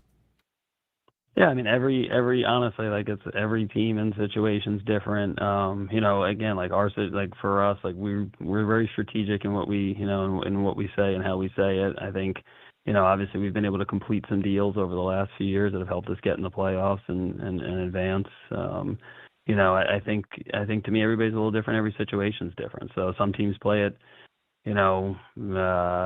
very coy, and other teams are pretty direct. Ultimately, you just want people that are straightforward. And, to me, obviously, there's always, there's different styles that teams have. But, however you get that, I think, you understand that. And then ultimately, you're going to get to a point, hey, is there a deal here or not? So, again, we've always had, I think the reason why we've been able to make deals is more so we have attractive players. And we have attractive players in our organization at the big league level that, that teams understand are really good at what they do. And then we have attractive prospects that people think are going to be really good at what they do. So as long as you have that, you're going to have the ability to have these conversations, have these talks, and have teams that are interested. And you can tell when they're calling you, they're interested. And that's really no different this year than it's been over the course of the last decade, honestly, because we have good players that people want to talk about. Speaking of direct, AJ, will Ethan Salas still be a part of the organization in 10 days? I think, people, that's kind of their fear, right? Like kind of the gem right now, losing the gem. Kind of lost the gem last year, but got a really nice gem back in return in Mason Miller, who was a delight for all of us to watch and see. But as far as Ethan Salas go, is he off the table? Yeah, I mean, Ethan's had a great year. We've talked about it a few times on this program, and I think we're super excited by what he's doing. I think we've always thought very highly of him, and I think that's also part of like not riding the wave. It's like you see him, maybe publicly it's 1 year he's the 97th ranked prospect, and the next year he's 12th. He's the same person. He's 19, 20 years old. He's just been healthy this year and doing the things that our baseball group feels like he could do. So. Again, I think somebody like Ethan, we see him as being a big part of the Padres future, and he's I'm just happy for him because somebody that the group thinks very highly of. It's exciting to think about him playing at Petco, and really nothing's changed for us in the last year. It's not like for us he was somebody that we've always thought highly of, and see him playing at Petco, and I feel like just seeing him perform on the field has kind of confirmed that for us here this year. As Woods will tell you, I haven't given up on 2026 yet, but I also want to look ahead to 2027. And as you head into the offseason, knowing you always can make a lot of moves, but this offseason might be different with a potential lockout. You might not be able to cook like you usually do. Does that impact your thinking right now? Is that at all part of the equation, what this offseason might look like as you approach the trade deadline? It's one of those factors. I think like how big a factor. I think you kind of weigh it out a little bit differently. But yeah, it's a factor that you've got to be aware of. You're always kind of looking at, hey, what's the here and now, and then what's the 3 and 5 year plan, and what's out there on the horizon in terms of in terms of the economic system, what changes, kind of the reserve system, how that all works. The issue though with that on this one is sometimes you can go, okay, we know this is going to be out there. Here, the conversations are going to be out there, and there's going to be a new system. There's going to be some system in place. You just don't know what exactly that's going to look like. So we're of course, like internally, we're talking about it and like, hey, how could things change, and being prepared for how things could change. But we're not going to really know what that is, and we're definitely not going to know it by August 3rd. So it's part of our process. It's part of our thought process when we sit down and talk about, our players and decision making and where that's at. But it's again, like it's still hard to kind of predict that one. Like, hey, how are things going to exactly change? Because obviously nobody knows how that's going to work here over the course of the next 6-8 months and getting a new CBA. Talking to AJ Preller here on Ben and Woods this morning, and you've navigated now a couple of different ownership groups, right? And we've talked to Ron Fowler about you and always had great things to say, and as did Peter Seidler as well. We've never actually gotten to talk to John, but new ownership coming through. Do you feel like this is, for you, anytime there's a new owner, a new boss, so to speak, do you feel like this kind of is an audition for you for the new ownership group? This trade deadline, this season, with them spending a pretty good chunk of change on this team moving forward. I mean, I think we always, we always understand that like it's our job to deliver good baseball to San Diego, and that's obviously every year you want to look up and have a team that's successful. So I think to me, like again, like what. I've operated personally under a lot of different, kind of like management ownership situations, obviously, with in the 12 years here. So I think all our focus on is really doing the job well, having like a clear vision and plan about what we're trying to do, with the goal being to win a World Series. There's a lot of different ways to get there. Obviously, like, those first few years it was all about building up and adding to the system. And, over the last 6 years, it's been about getting to the playoffs and then winning in the playoffs. So I think that's what the focus is. I think, personally, definitely excited for, having that clarity and having, again, like the, having somebody in that's, they're obviously investing and spending, money to buy something that they see as being really good, and it has been really good here in San Diego. It's been, been fun to be a part of it. And I think for us as we approach this deadline, I think it's the way we've approached it, in the last 12 years. You got to look at your team. You got to evaluate where you're at. You got to see what's on the market too. It's not as simple as saying, hey, we want to acquire this player and it's going to push us over the top and it's going to turn us around, or, hey, we want to move this player for these 4 prospects. And, that's the answer. It's like, you got to see who the players actually are. That's a huge part of it. And I think, I think that's always been the focus for us. And, we've, feel like we've had some success down there at Petco, and, now the idea is keep making good decisions, and hopefully we get where we want to get to.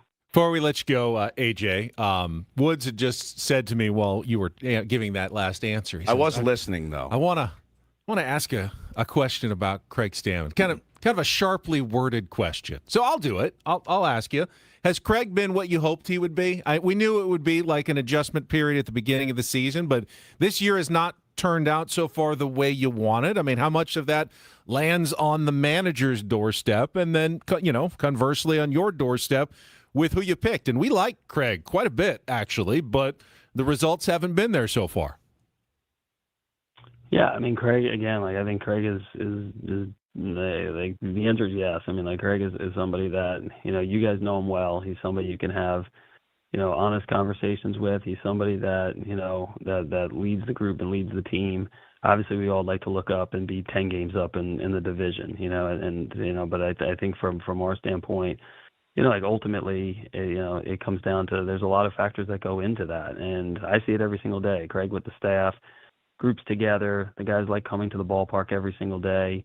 Again, I think it's refreshing. He'll be the first person to say, yeah, I could have done this a little differently or that a little differently. He's a better manager now than he was 3 months ago. He's going to be a better manager in 3 months than he is now. I don't tie it all to, like, the win-loss record, from a manager standpoint or from anybody in the organization standpoint. Like, the process, the conversations, the way you go about it, the vibe you create, the energy, the culture, that's what we look at. I think the things that made us want to hire Craig in the first place, we've seen them, over the last 10 years in the organization. I've seen them in this new chair. And again, he's going to be part of the solution here as we go forward. So, AJ, really appreciate it. No, it's a busy time for you, and I know the fans do appreciate you coming on and talking about this stuff as well. So thank you very much. All right, appreciate it, guys. Thank you. There is AJ Preller, president of baseball operations for your San Diego Padres, and our SDCCU management report. It's not big bank banking. It is better. Kind of want to give everybody a chance to react, whether it's on our YouTube stream, or if you want to send in social media or even call. We do have Take on Woods. You want to push back Take on Woods a little bit? Yeah, to the bottom? Let's react to that when we come back. Take a quick timeout. We'll come back. What you heard from AJ Preller coming up next here on 97.3 The Fan. Gambling problem? Call 1-800-GAMBLER. GEGE 000-466. For a full list of games and rules, play at 7 Mile Casino. Visit 7milecasino.com. Hey, sometimes the cards that you are dealt are really good ones, and sometimes you get a 2 and a 7 in Texas Hold'em, or you get a 16 hit on 18 too, California style blackjack. Yeah, it's some is decisions. Some is a little bit of luck that's Indeed. involved. Baseball and cards, not all that different sometimes. It's weird. They call it the World Series of Poker They as do. well. Yes. That's right. The only That's other right. World Series that there is. If you are a card player, there's only one place you should be playing your cards in San Diego. That is 7 Mile Casino, because it's so close, so easy to get to. And once you get there, you're going to find an upscale environment that's going to knock your socks off right off the 5 freeway in Chula Vista. Yeah, couldn't agree more. They got all the card games that you're spreading. It's a smoke-free environment, too. It is bright. It is airy. You got friendly people in there. Look, it's just a great place to go. If you want to spend half an hour, you want to spend 3 hours, you can do it at 7 Mile Casino, because your whole day isn't spent in the car, getting out there, parking, all of that, way out into the East County. It's just 7 minutes from downtown. Check it out for yourself. 7 Mile Casino, just 7 minutes from downtown.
Hey, player, this is all yours.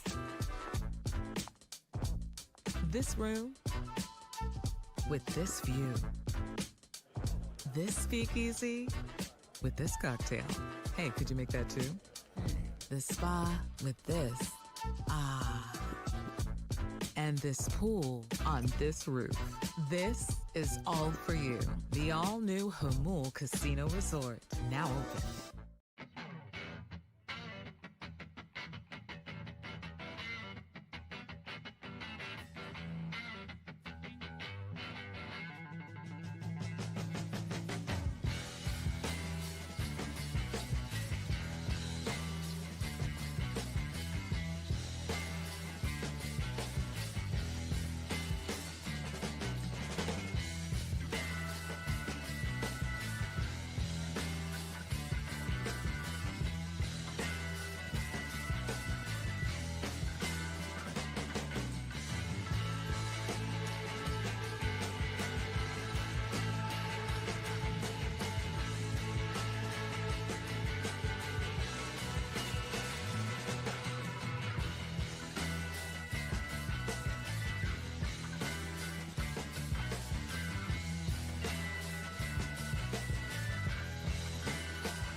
Fan presented by Xfinity. Secure the most reliable Wi-Fi. One price, 5 years guaranteed. Xfinity. Imagine that. And we just had some baseball coverage there with AJ Preller. And reacting to what we just heard from the president of baseball operations and general manager in your last segment, what was your big takeaway, Woods? That I'm about to throw a poncho at you again because you got me. I don't know why you did that. The Ben bus backed over you. What the hell happened? At the end. What was that about? Okay, so I'll be fair. I think you are the one who asked 90% of the tougher questions. So you should have just said of our guests, and I thought you were having trouble coming up with the wording for a good Craig Stammen question. I wasn't. So I thought I'll just take it upon myself. I was telling him, I turned the mic off and I go, hey, I want to ask a Craig Stammen question, a pointed one. And that's all I said. Yeah. So then we go, then you get on, then and you you're kind of like, didn't, so I just jumped in and said, I'll do it. Woods is a P. Woods is a big P word. I didn't think you... I'll do it. I didn't think you were afraid. You've never been afraid to ask a question before, but then you didn't. I didn't know if you thought we were running out of time. Why not just say, he's saying, I'll do it? Why not just ask the question? Yeah, why did without you have the to setup. say, Woods had a question, but he's too afraid to ask, so I'll ask I didn't say he was afraid to ask it. I just didn't have the wording for it, so I came up with my own wording.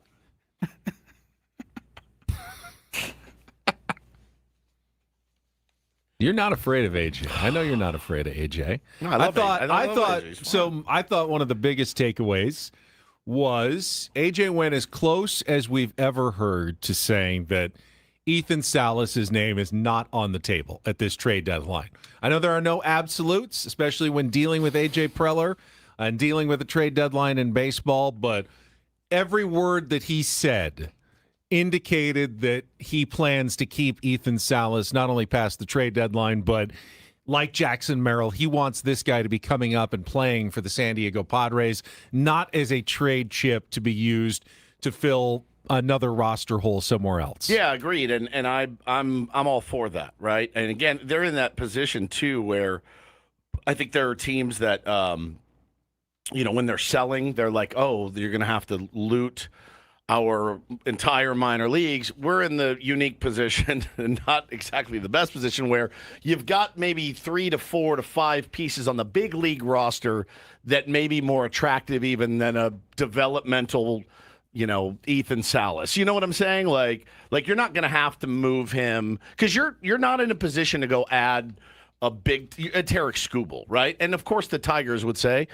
yeah, Ethan Salas would be attractive. He's your best prospect. We've got Dylan Dingler, and he's pretty good, So like, you're going to be able to move pieces from your big league roster. You don't have to.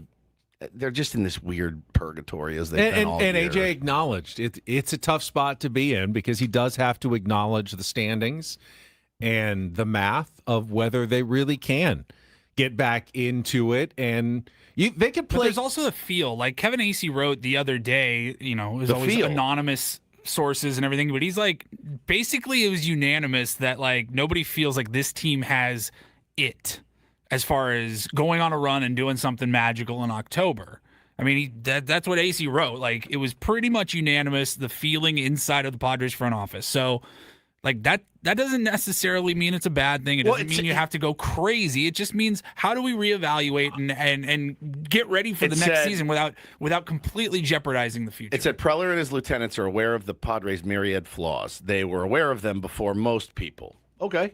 That is what it is, right? Like, they're aware of it. I think everybody's aware of it. I don't know too many people that aren't aware of the flaws in this roster, and especially in the starting rotation. Like, you could be 4 games back. That could change in literally 4 or 5 games. But keep in mind, what else could change? And I think AJ has to be aware of this. Maybe the team can go on a run. I mean, with Tatis hitting the way he is and the power that we've seen from Manny lately and Jackson picking it up, if they had a couple more starting pitchers, like acquired a couple more, they could play really good baseball over the last 2 months of the season. It might not be enough, though, because if the Diamondbacks also get hot, you could go 15 games above 500 and still not make the playoffs. And then you've wasted more resources chasing something you can't even get. Even if you do have that team that's good enough to make a run and could go deep into the playoffs, you might not get there, even if you play well the last couple of months of the season, because there are so many teams ahead of you. Even though you're only 4 back, you could play 20 games above 500, and that's not going to guarantee you a playoff spot. If the Diamondbacks are 17 games above 500, then you're screwed. You're still screwed. You can't control what everyone else does at this point. That's why the math has to be a big part of it. Is this breaking news? Wow, we've got huge news in the NBA right now, and this is confirmed from Shams Charania. LeBron James has made another decision, and he is signing with the Philadelphia 76ers on a 2-year, $8 million deal with a player option.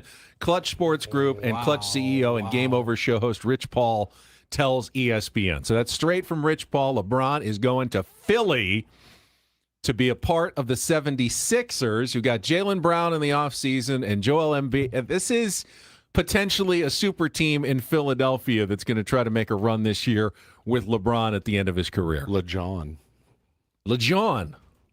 I like that. Big favorite. That's the headline. $8 million, by the way. 2 years, $8 How old million. is he? LeBron? He's 41 now. 41. Going to be 41 next year, I think. Yeah. That's crazy. Pretty crazy. Who's there? Well, they just got Jaylen Brown from the Boston LeBron, Celtics, Joel Embiid. Who's their guard? Paul George. Oh, no, they traded him in the Jaylen Brown trade. Interesting. All right. We need a Dio Royster back, who is in the studio we do. with Our us. pal that was here the other day. All the Sixers info. Maxey. I knew it started with an M. Tyrese Maxey. They've got a good team, no doubt about it. Does LeBron, is he there for the ride? Is he there to... Is he there for the sandwiches? Is what I would be there for the sandwiches. I would too. Those cheesesteaks? My God. Amazing. You like sandwiches out there? He's going to like one of the gnarliest media markets in the world, and it's going to be interesting. Like, you think they're going to care that you're LeBron James They or don't that care. you're 41? That's You interesting. better bring it, bro. It's interesting. Now here's the. I think what if he goes and they're wins? going to love him, though. Don't you think, right off the bat? They're going to love He him. will pander because he's a good pander, just like Bryce has done. Especially the Phillies, or the 76ers. If you're a Philadelphia basketball fan, LeBron's been in the East most of his career and kicked your ass. Yeah. Now you're kind of interested to see how it goes. What does that look like if he goes and wins another ring on another team? That would he be absolutely could with that team. Yeah. There's no doubt about it. He is more of a contender there than he was with the Lakers the last couple of years. Yeah, I agree. And how many days before he and Bryce Harper are sitting down at Angelo's with a cheesesteak on Instagram? When's the Phillies' next homestand? Because that's going to happen for sure. That's interesting. Big breaking news. All right, Bryce Harper, Jalen Hurts, and LeBron James all just cheersing at dinner. And potentially Mike Trout is getting a lot. I mean, Harold Reynolds was essentially, he was like, Mike, I know this is on in the clubhouse. I know you can hear me. We are begging to see you waive your no-trade clause. We are begging. We need to see you in a run. I feel like Everyone's the baseball tired world's of been this. trying to speak that into existence for 10 years. Yeah, but now it's a real possibility, and they're saying that's probably the only place he would waive it for, which would be interesting. He still got some juice in the tank to go to Philly, and is that like, if you're him, you're like, I don't want to go back to my hometown. I'm like, I don't want to go. I mean, he's built a golf course just outside of Philadelphia, Trout National Golf Club. He has his own private country club right there. My ass back there then. So it does make a lot of sense. Yeah. Now, can he stay healthy for a playoff run into October? Who knows at this point in his career. All right, lots of news all over the place this morning. We're going to wrap up our hour, though, with a little game of Take on Woods.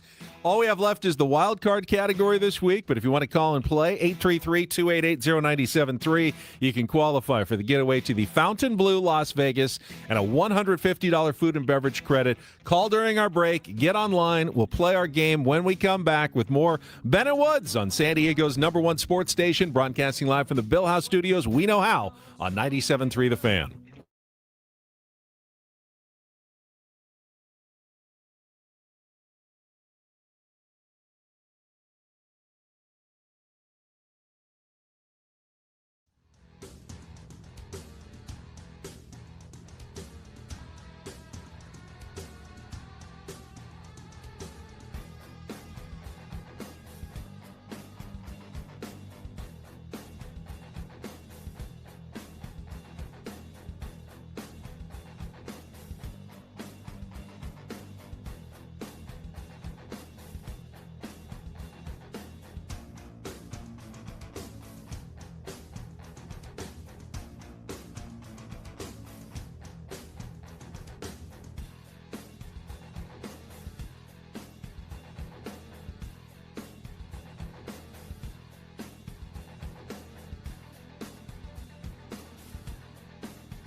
He just here. I'll show you a little. Just a little. Please don't. Just a little bit. What hurts on you? Nothing at all. A little bit. Not that now. So let's say whatever you're about to touch is the only thing. Let's say it's gonna hurt. Right? All right, yeah. Okay. Pretend your knee hurts. Pretend your knee. It's going to in a second. Right here. That is not pleasant. Hey, player, this is all yours. This room with this view. This speakeasy with this cocktail. Hey, could you make that too? The spa with this. Ah. And this pool on this roof. This is all for you. The all-new Hamul Casino Resort, now open.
By thousands of San Diegans for 20 years. Baseball season is in full swing, so is swim season.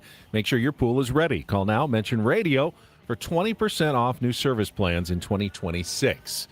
Before we get to Take on Woods, and we have our contestant Tim on the line, just had this thread dropped on X by LeBron James himself, and I thought this was interesting, Woods. So the decision is made. He's going to Philadelphia. Just saw the breaking news earlier this hour. LeBron says, I thought I was done when the season ended. I wasn't ready to announce it, and I knew I needed some time to really decide, but I was pretty sure I'd played my last game. I was honest at that last press conference when I said I needed to look at myself and decide if I still love this game. I still truly, though, love this game, and I have more to give. Last few weeks have been special, never been able to have no clue what to do and take real time to just think. It's been an incredible few months with all the people I love trying to figure it all out. This is my last decision. I'm not going for money. I'm not going for family. What I'm really playing for at this point, I still want to sacrifice. I still want to work. I still want to grind. I still want to compete to win and to have a chance at the feeling of winning another championship. I believe I can help make the Philadelphia 76ers a championship team, and I am so excited to energize a new fan base and start this incredible journey one last time. Thank you, L.A., Miami, I'll forever love you, and Northeast Ohio will always be home. LeBron. I mean, did anyone think he was going to walk away without doing the full tour? Come on. He did. He said, I thought I was done when the season ended. You think he's lying? Yes. Why does he have to add that then? He could have just said, why I decided Philadelphia. He's just adding a fake, I thought I was done when the season ended. Yes. You don't believe him? No. No.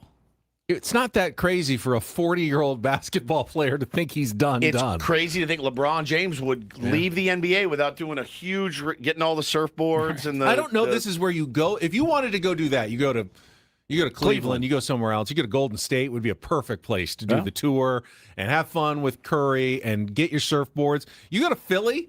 They don't care about your retirement tour in Philly. They want to win. They want to win a championship. They got the pieces to do it, and you are a role player on that team. You're not the star. You're a role player. I don't know. I think he really just wants to be a part of one more championship run here. We'll see. You're a sweet kid. All right, let's get to our game. It is time to play. Take on Woods.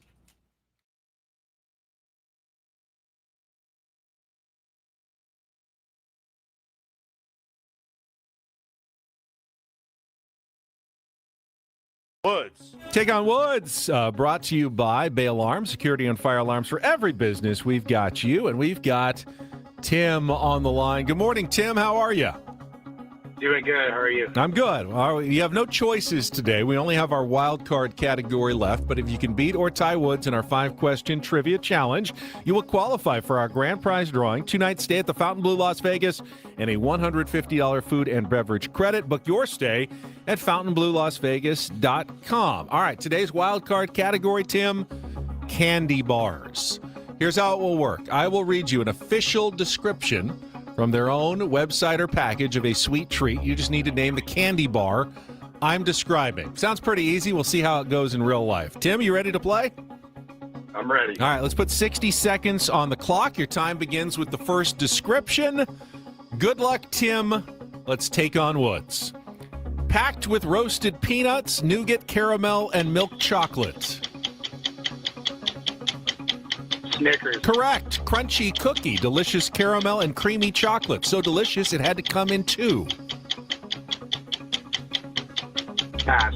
Crispy, crunchity, peanut buttery bar covered in rich chocolate coating. Butterfinger. Correct. Creamy caramel and rich nougat enrobed in milk chocolate. Three Musketeers. Incorrect. Sweet coconut center covered in dark chocolate.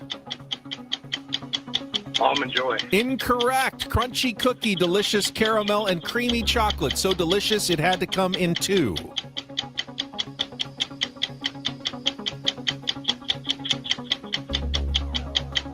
Our last one here. Time running out. Peanut butter. Reese's peanut butter. Oh, no, that's a Twix. It came in 2. Creamy caramel. So nougat, Three Musketeers has a lot of nougat, but the creamy caramel makes that a Milky Way. And sweet coconut center covered in dark chocolate is an Almond Joy, but no almond. That makes it a Mounds. All right, that's 2 as your number. Let's bring Woods back in and see how he fares in our wild card category today. Candy bars. Come on. Oh, you feel confident, do you? I'm a candy bar bar so I'm going to read the official description candy of bars, the sweet treat, either from the package. Right. I'm reading you the description, the official description, either from the package or the website. It's all you're getting, and you have to name the candy bar. On it. All right, 60 seconds on the clock. Your time begins with the first description. Good luck, Woods. Let's take on Tim. Packed with roasted peanuts, nougat, caramel, and milk chocolate. Correct. Crunchy cookie, delicious caramel and creamy chocolate, so delicious it had to come in 2. Twix. Correct. Crispy, crunchity, peanut buttery bar covered in a rich chocolate coating. Fifth Avenue. Incorrect. Creamy. Bull S. Creamy. caramel and rich nougat enrobed in milk chocolate. Say again? Creamy caramel and rich nougat enrobed in milk chocolate. Rolos? Incorrect. Sweet coconut center covered in dark chocolate. Ooh, Mounds. That is correct, and that wins it for you 3-2. How did Fifth Avenue not get Because that? a crispy, crunchity peanut buttery bar, according to their official packaging, is a Butterfinger. Okay, it's also... That's what they describe it as. I'm it's sure not it's his very similar, but description, that's it not. says it This on is the the wrapper. official description. I'm sure Fifth Avenue has their own. It's not Ben describing different it. way of describing it. And then creamy caramel and rich nougat enrobed in milk chocolate. I don't think Rolos have any nougat. You're right. It's... He said Three Musketeers, but Three Musketeers doesn't have any caramel. No, it's Milky Way. It is a Milky Way. Yeah. There you go. But you did sneak it out. Tim, sorry. 3-2, our final score today. A little harder than you thought, though, in candy bars. Not really. I mean, I went at 3. Three. Had, you thought you'd have 4 or 5. 4. I thought I had 4. Fifth Avenue, by the way, is elite. Do you like Fifth Avenue? I don't know that I've had one. Is it like a Butterfinger? Yeah, better. Really? No, it's better. Butter. I like a whatchamacallit. I like a whatchamacallit, too. Yeah. You got me turned on to Fifth Avenue, or not Fifth Avenue, 100 grand bars. 100 I used to Grands think you are were delicious. a pederast Are for you eating kidding them, and I me? love With them the now. with the Rice Krispies and the caramel together? Bro, they are elite. So good, 100 grand bar. I eat my words, 100%. Absolute. I'll eat as many of those as I can get. I know. I thought. Now he said almond joy, and I wondered if you were going to get tripped up because Never. there was Dark chocolate. no mention of a nut or an almond in there. Say and that. dark chocolate. You're right. Almond joy is milk chocolate. I've always thought and Mounds is dark chocolate. I've always thought it would be rad. You wouldn't like either because I love them both. Mix them. Have like a dark chocolate almond joy. Oh my God! God! You probably. Well, I don't like coconut, so I'm not going to like it either way. Elite. But I know you love almond joy. I do not like Heath bars. Not a big Really? fan. They're Toffee? too crunch. It's too. How about a score bar? It's like a thinner Heath bar. I think those are pretty good. SKOR score bar. I don't like the thin. Really, too thin. Toffee. I don't like those Too at all. thin on the I don't toffee. like. Maybe it's toffee. It hurts my teeth. That's kind of why I don't like Butterfinger. That's why I prefer Fifth Avenue. And like a crunch bar. Again, I like the Rice Krispies, Don't but like the once you've Crunch had Bar. 100 grand, Yeah, why? you never go back to a You're crunch bar. missing It's like you're missing caramel. Caramel makes it so much better. That's right. I'm starving for a candy bar right now. Starving. I would do anything to have one right now. I think my favorite out there right now, I think they're relatively new, is the Reese's Sticks. Oh, those they are they're like, unbelievable. I loved Kit Kat bars growing up, and the Reese's Sticks are like Kit Kat bars, but so much They're better. so good. So good. And they taste so much different than the Reese's Cups. Yeah, for whatever they, reason. they are much better. different. Yeah. Ben Woods brought to you by David P. Shapiro, criminal defense attorneys, helping good people regain control of their future when charged with a crime since 2010. Visit davidpshapirolaw.com. Still have a Reindl Report and an MLB Reacharound to get to in our final hour, and our Flubs of the Week return at least one day only. Coming up next on 97.3 The Fan.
Final hour of Ben and Woods on a Friday. Head into the weekend. Hopefully everybody has some plans. Will enjoy themselves. We got Comic-Con in town. All I look up on my television is see people wearing costumes. They call it cosplay. Do they? They do. Cosplayers. Okay. I'm not at all into it for a couple of reasons. As our beloved Heather Lake stands there in a Little Bo Peep costume, you're not into that, all right?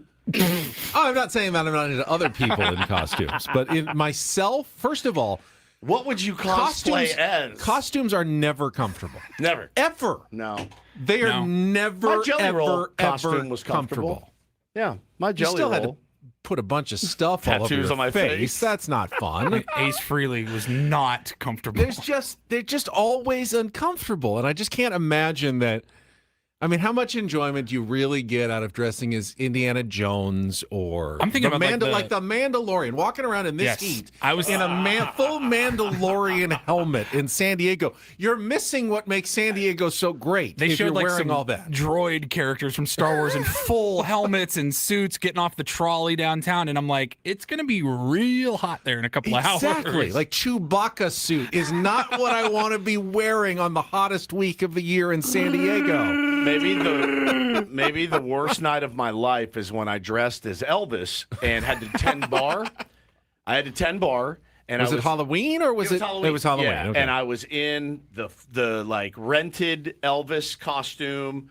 The big and jumpsuit the one, jumpsuit, the big right? white jumpsuit. Pulled yeah. it up, buttoned it to about, zipped it to about here, and then had the wig and the glasses, and I was bartending. And then you have to go to the bathroom.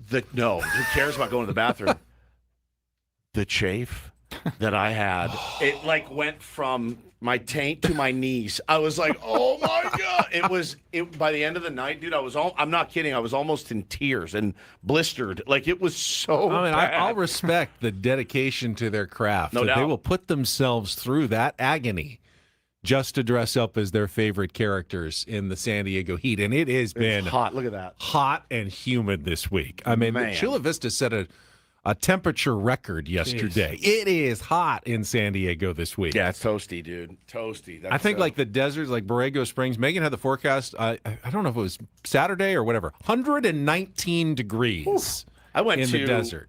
I went to a card show, 2 months ago or whatever, and it was like not that warm. The amount of people packed into that convention center was so ungodly uncomfortable and didn't smell great. Didn't smell great in there. I can't even imagine what it's like down at Comic-Con right now. It is a madhouse.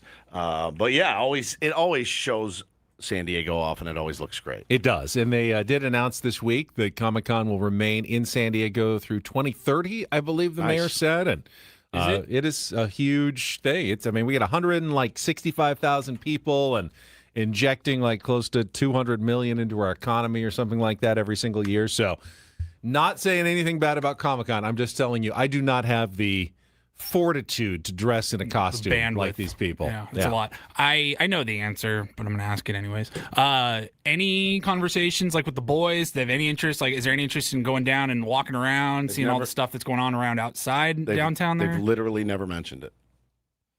All I have to do to tell them, like, if I was going to dissuade them, is be like, ooh, the lines are really long. They're like, all right, well, they're just like me. Ooh, the traffic's bad and parking sucks. They're just like me. I've been inside Comic-Con one time. I've been before. My buddy gave me a pass or whatever, and it was cool. Like, I enjoyed it. I didn't really know anything that was happening. I didn't know what any of the exhibits were or much of the big movies because I'm not into a lot of the comic book movies, but just walking around all the stuff that's available to you and all the stuff outside of the convention center. Petco Park has some stuff going on. It's been pretty fun. You need to get that out of your kids. Coach it out of them. No, they'll come to it at a certain point in their life, but they can't always I'm coaching them into it. Are you to kidding? never want to go stand in line or go do. See that? Correct. Like last night at the award ceremony, my Channel 10 colleagues were asking, "Where's Woods? He should be here. You guys are going to win with his kids for the best." I said, "Woods does not leave his house after 6 p.m. Correct. His curfew is up. He does not go out. Yeah. And eventually, when you get to our age, I get that. you know what? You've done it before. But you got to let them go out and experience some lines and some things before they can decide on their own, okay, now I don't want to do this anymore. Well, here's the problem. It's not coaching him into it. It's them going to Disneyland with me and me going, or sitting in traffic and me going, oh, God. Bo's just like me now. He will not. He is like, how far is this? And I'm like, it's 8 miles. And he's like, how long? I'm like, 29 minutes. He's like, oh, my God. Now, he's a little bit dramatic. Demonstrate some patience. I don't know where where he gets it, but how about this for a bit, Mass? My wife was trying. I don't know why she did. I didn't do this. Tucking him to bed the other night, I hit him with the, all right, smell you later. You know what he said to me? Hardly know her. I go, that doesn't make sense. Hannah was trying to teach him. There was a kid. He was trying to do the bit, but he doesn't know how to do the bit. Smell you later. Hardly know her. I go, what? Nope. He goes, make any what? sense at And all. I go, it doesn't make sense. And I went to Hannah and I told her. She goes, yeah, I was trying to teach him this morning. It was like somebody on his team was like Becker. She's like, Becker, hardly know her. And so and he's like, I don't get it. And she's like, if it ends in ER, smell you later. Smell you later ends in ER. Good try. So he was trying to do the bit. And so I go, it doesn't make any sense. It doesn't work. It laid me out, man. Last Comic-Con note for me, they got it up on the TV right now. Did you guys see all the footage of Johnny Depp as Ebenezer Scrooge yesterday? He awesome. I don't know anything like Johnny Depp. I don't know that was planned because it didn't seem like, based on the reaction of everybody outside, that they were expecting. Did anyone know it was Johnny Depp? He looked like Ebenezer Scrooge. I saw 150 people all with their phones, taking cameras or taking pictures like it was an actor. But I had no idea that was him, and I was like, that's pretty cool. He's out there like walking the gas lamp. All right, Reindl Report. Hardly know her. It's perfect. And get things started here with our today's edition of the Reindl Report. Now tuned into the greatest.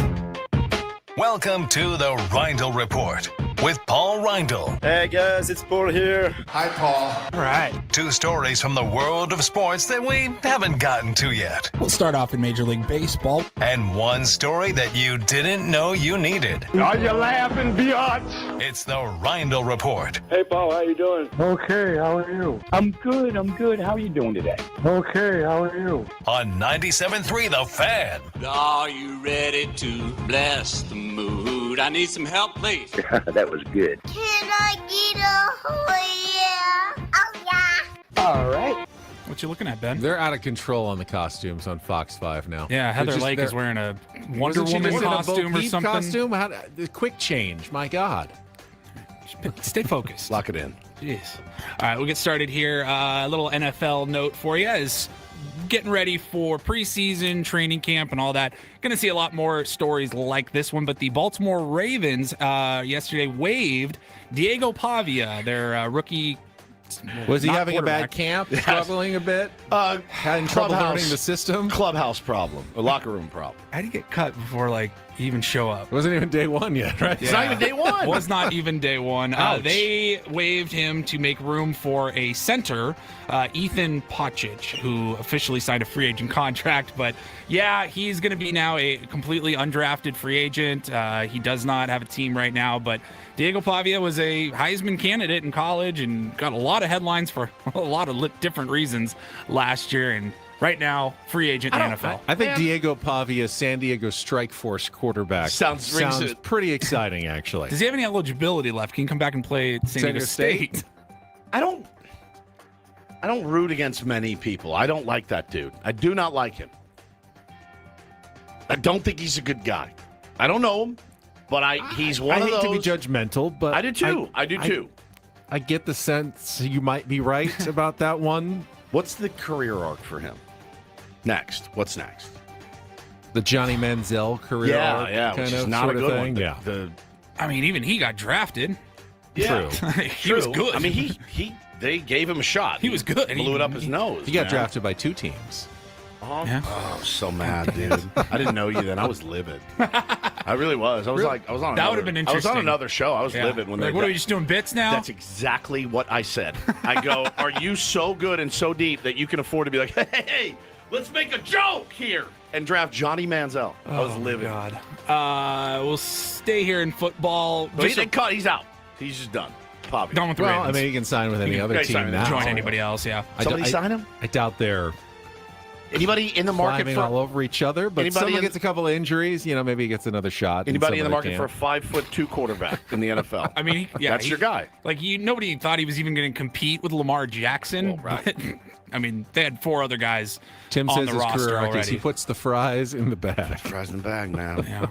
Yeah. Keeping it in football here, just saw this note on Front Office Sports. A little politicky, which we don't get into, but I did find this funny. So Jay Feely, you guys remember him, the field goal kicker? Yep. He has won, or he's racing in Arizona's first congressional district race. He's the Republican nominee on the ballot this November. And he's going against Amish Shah for the Democratic Party. Now, here's where it gets weird. Jay Feely and Amish Shah, they know each other. Amish Shah, who's running for Congress race in Arizona now, back in 2008 when Feely was on the Jets, Amish Shah was the team doctor. And now they're like 20 years later, they're running against each other. The Jets in a team doctor is race. running against the kicker in a congressional race in Arizona. 18 years later in Arizona, yeah. It's interesting. Kicker, team doctor, now running against each other. The dirt in on Congress. each other, I'm sure. True. Right? Maybe. Can you use that against him? They always say, you know where the bodies are buried. That's what they say in radio. Oh, him? He knows where the bodies are buried. Like, Paulie knows where the Could bodies be a pretty are buried. chippy campaign. Though. Could be. Really, the only reason I wanted to bring the story up was because the first comment on Instagram underneath really made me laugh. It said, as a Jets fan, my prediction is they'll both lose. And then finally, gentlemen, we talked about candy bars about 15 minutes ago. And so in that same light, it's also it's National Drive-Thru Day. And so I was perusing the old prep service, and they have ranked some of the top fast food drive-thrus, just like the drive-thru experience alone. And I was curious if you guys agreed here. So for the fastest drive-thru, like in and out, just right through, Taco Bell was ranked number 1 for the 5th straight year. Pretty quick. In total time. They get their food in and out. Yeah. You go quickly through the drive-thru, and then it goes quickly through you. Right. They said 256 seconds on average, just over 4 minutes if you go to Taco Bell. From stem to stern. Yeah. From order to pickup. Said KFC is second. I don't know that I've ever gone through a drive-thru at KFC. I know I have. It's just been... I haven't had KFC in a decade. KFC, some of the KFCs, like the one in Lake Elsinore, used to have the buffet, the all-you-can-eat buffet. Yep. I don't know if they do that anymore, but it's always like, I don't know if Dutch Bros is considered fast food, but for the sake of this argument, it is. They have KFC, Tim Hortons, Arby's, Wendy's, Dunkin', Burger King, McDonald's, Starbucks, and Dutch Bros as shortest to longest amount of time in line. Is Arby's fast because no one eats there? Right. I'll get to that in a minute. My theory is it's worth waiting an extra 4 minutes to get better food than just the fastest of fast food. Agreed. Yeah, I agree. 100%. Like In-N-Out is not the fastest. Well, so the lines are long, but it's worth it. Of the chicken places in fast food, they all were the longest that it takes waiting in line. Let's see, where was it? You don't want undercooked chicken. Chick-fil-A was dead last at about 7 minutes, and then there was Raising Cane's and Popeyes right behind that.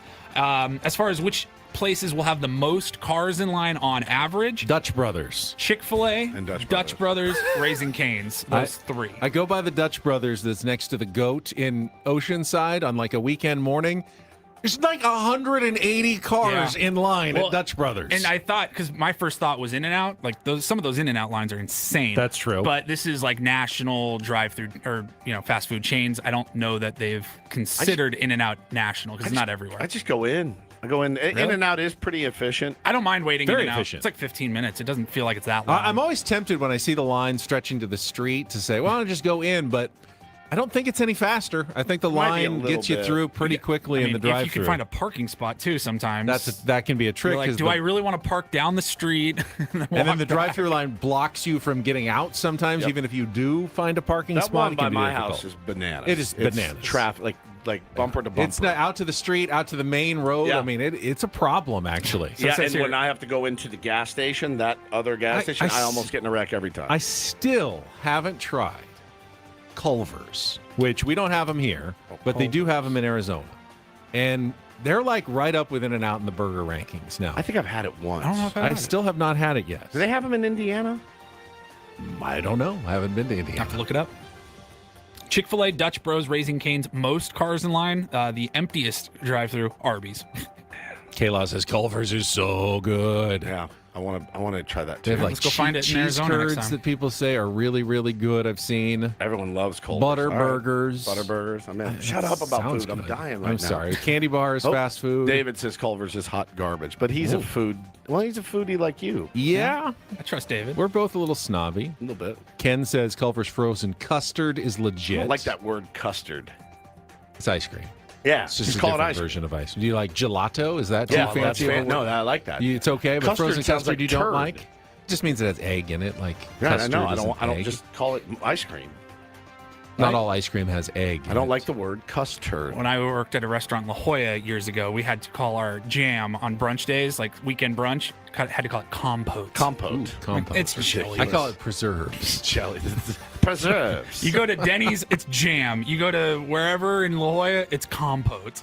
All right, we'll go to Culver's next time. No surprises here to wrap it up. The friendliest was Chick-fil-A. Followed by Dutch Bros and Raising It's Cane's. friendly, but it feels creepy to me sometimes. No, how too the late. friendliness They is. said McDonald's was the least friendly. They are so unfriendly there. The coffee won as far Still as love you, though. accuracy for your order. Dutch Bros followed by Dunkin', and then KFC was actually the worst at order accuracy. Order accuracy. Followed by what are you Popeyes. ordering at KFC? I'll have it's either like strips or fried chicken. How do they mess that Screwing up? it up apparently. And then overall satisfaction again, it was Chick-fil-A was your winner, followed by Dutch Bros, Raising Cane's. Your bottom three as far as overall satisfaction of a drive-through experience were Popeyes, McDonald's, and Dunkin'. This ties in very well to the entire Reindl Report, but No 3 Sports, which is a parody site, said top 5 landing spots for Diego Pavia in 2026. Number 5, Top Golf. Number 4, Waste Management. Number 3, Vanderbilt Ball Boy. Number 2, Wawa. And number 1, with a bullet, Chipotle. God, that's mean. That's even meaner than I wanted to be. Oh my God. Top Golf. Welcome to Top Golf. My name is Diego. How many hours do you need? Sucks, dude. Sucks. Get you started on Bay 3. Yeah, you're on Bay 3. Please leave me alone. Where's Sierra's your slip server. Yep. She should be around any minute. Second. Yep. Thanks for coming in to Scottsdale Top Golf. He's moving to Arizona for There's sure. a survey at the bottom of your seat. Oh, If you don't mind he'll do filling it. that out, I'd appreciate it. He'll do a podcast with Johnny Manziel. I will put my name on that. It will be happening before you know it. The Manziel Pavia podcast. Thank you, Paulie. Paulie, good job. Let's take a timeout. When we come back, we've got a brief MLB Reacharound. There was only a limited schedule around baseball yesterday, but we'll go through some of the results. Still have our Flubs of the week to come as well. All coming up with Ben Woods, broadcasting live from the Bill House Studios. We know how on San Diego's #1 sports station, 97.3 The Fan. Well, if you've had too much fast food and too many candy bars, you may be in need of a little weight loss. And if you are, I know the way you can do it fast, safely, and effectively. It's sdfatloss.com. I lost 40 pounds in 60 days. I did the program 3 years ago, and I have kept all that weight off for the past 3 years. It's all based on real foods, stuff from the grocery store that you normally eat. Chicken, steak, fish. You get to choose some of your own favorites. That made it much easier for me to get through the program, which, you have to discipline yourself. But they will help you. Their counselors and coaches will guide you every step of the way. They will not ask you to buy anything else like shakes or bars or prepackaged meals. It's just the program. And when you sign up today, get $200 off here, the summer special for 97.3 The Fan listeners, and lose that weight fast, up to a pound of fat per day and 10 to 20% of your body weight in just 60 days without the ongoing and expensive GLP-1 injections. If that sounds good, just set up your free consultation by going to sdfatloss.com. Find out about the program. It really could change your life. It changed mine at sdfatloss.com. That's sdfatloss.com. Results may vary.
player, this is all yours. This room with this view. This speakeasy with this cocktail. Hey, could you make that too? This spa with this. Ah. And this pool on this roof. This is all for you. The all-new Hamul Casino Resort, now open.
You missed it earlier. We did have some breaking Padres news this morning. The team has officially signed first-round draft pick Coleman Borthwick. Coleman Borthwick.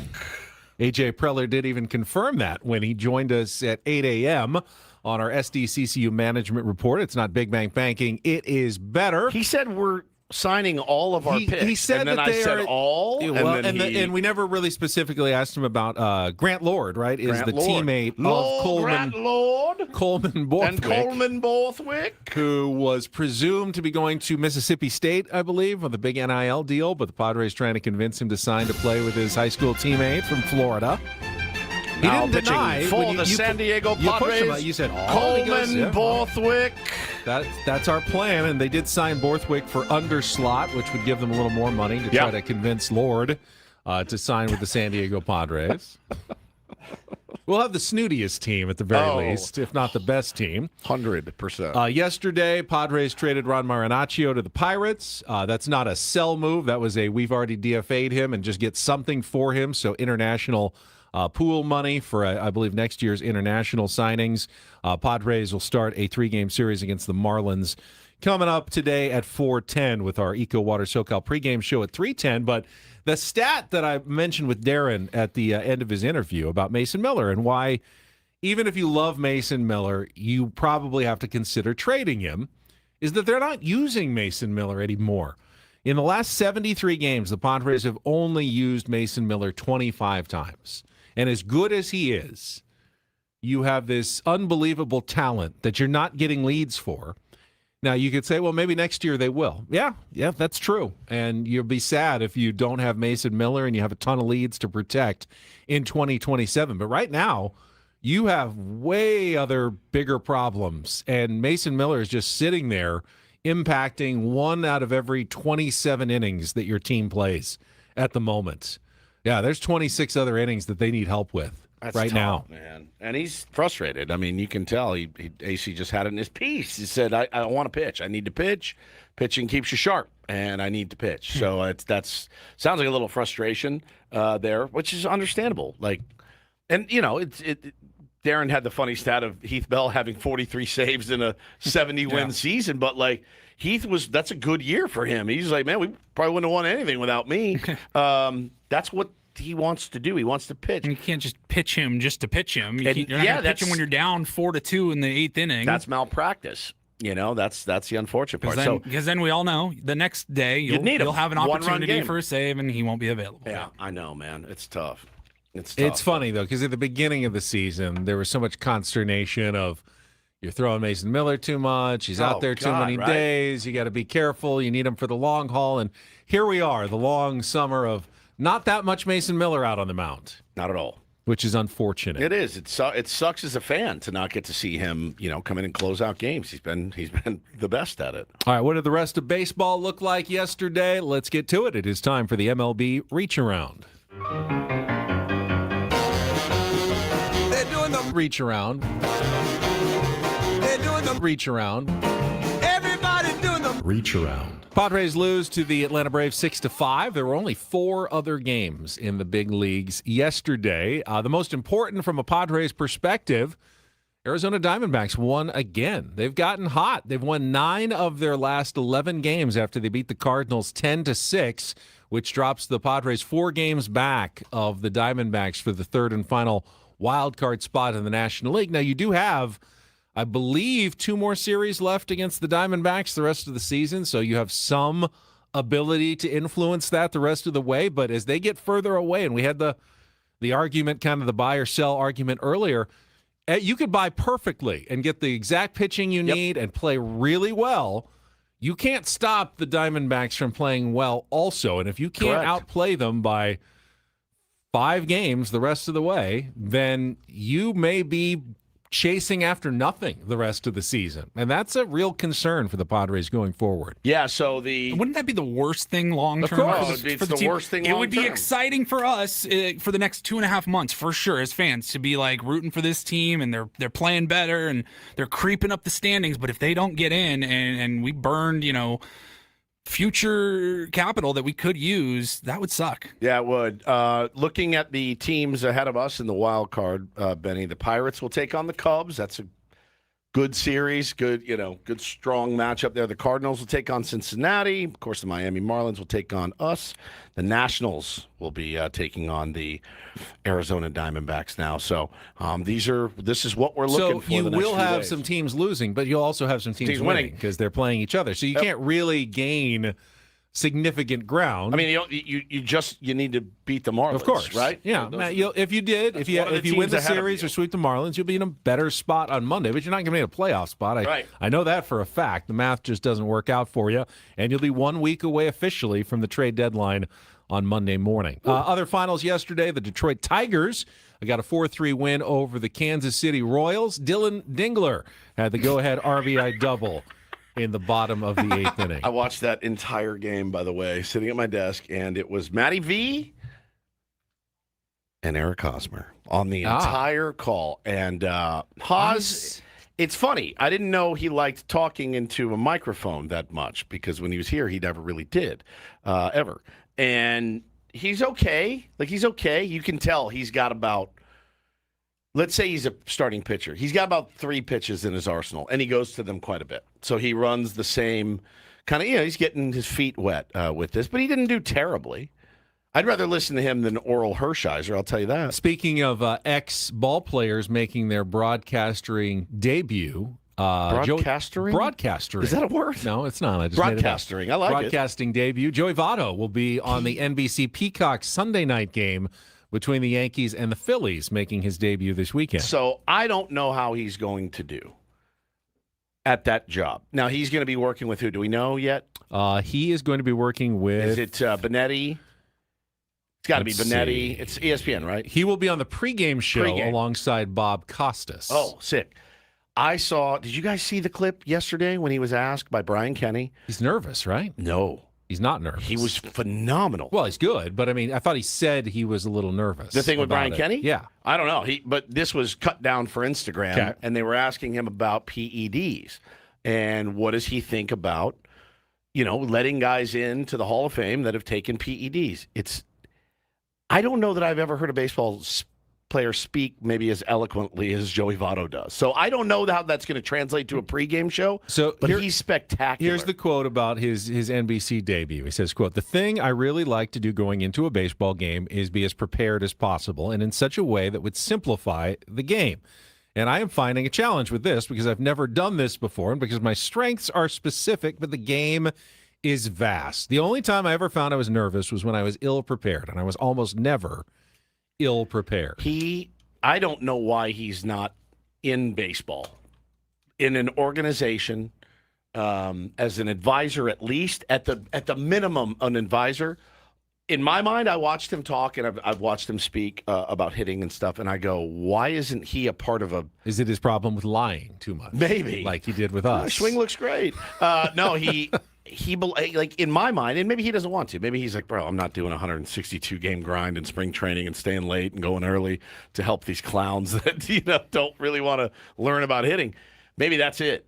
But I'm telling you, Ben, listening to this dude talk, Ben, in my mind, I feel like he's one of the rare guys that could make the jump from really, really good hitter to really, really good coach / manager / hitting coach. He's so smart.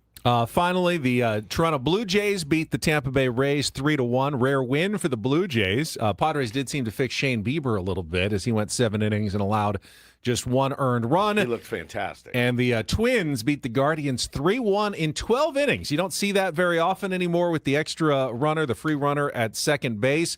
The Twins bullpen had to pitch 3 straight hitless innings to keep the Guardians from scoring that runner from second base. Pretty impressive work by a pen not to let one single free runner score from second base in 3 innings, and they finally scored a couple in the 12th to split that 4-game series. That's your abbreviated MLB Reacharound. Love it. All right, we'll come back. We'll preview the series, Padres against the Miami Marlins starting. We've got some soccer this weekend, and we have not done it in a while, but Flubs of the Week will return. All coming up next with Ben and Woods on San Diego's #1 sports station, 97.3 The Fan. Well, I'm going to miss you. I'm not talking to you, Ben, or you, Paul, necessarily, or the tier Clearly. ones. I'm talking to Eco Water. I will miss you when I leave, when I go to Hawaii. Hawaii Hawaii is almost perfect. It's almost perfect. The only thing that is missing is my Eco Water SoCal. Listen, plenty of big water companies out there making big promises. When it comes to your home and the water your family drinks, you cannot afford to cut corners. That's why we trust Eco Water SoCal. They don't just sell you the equipment. Their customer service is phenomenal. They came in, took a couple hours to get everything done, and it looked perfect. Their certified installers are perfectionists. They show up on time.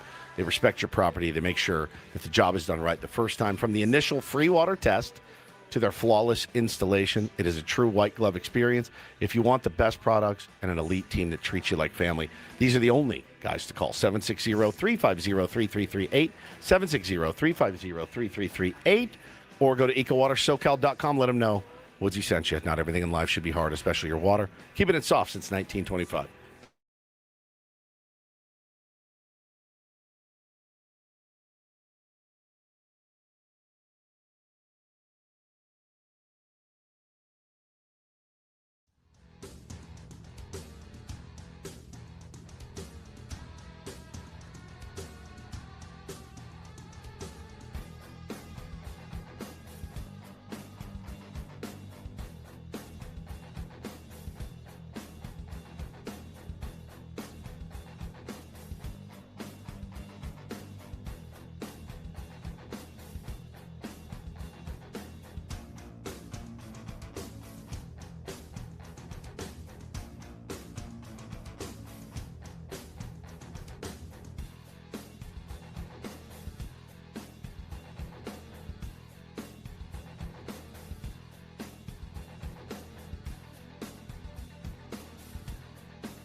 He just here. I'll show you a little. Just a little. Please don't. Just a little bit.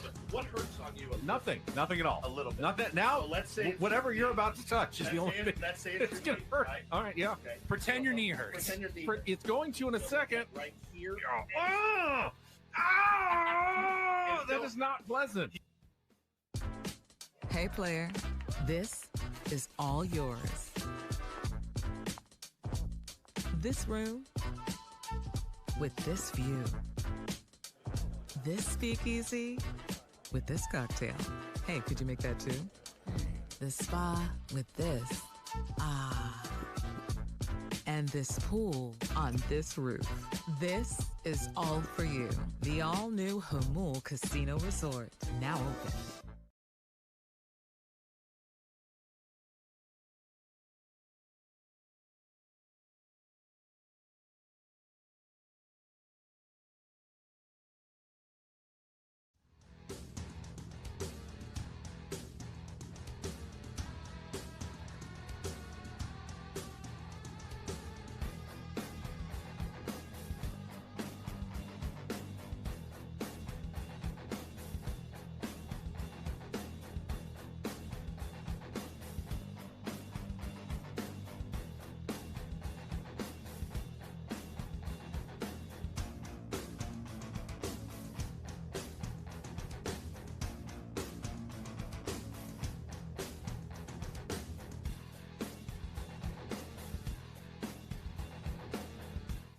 Shapiro criminal defense attorneys helping good people regain control of their future when charged with a crime since 2010. Visit davidpshapirolaw.com.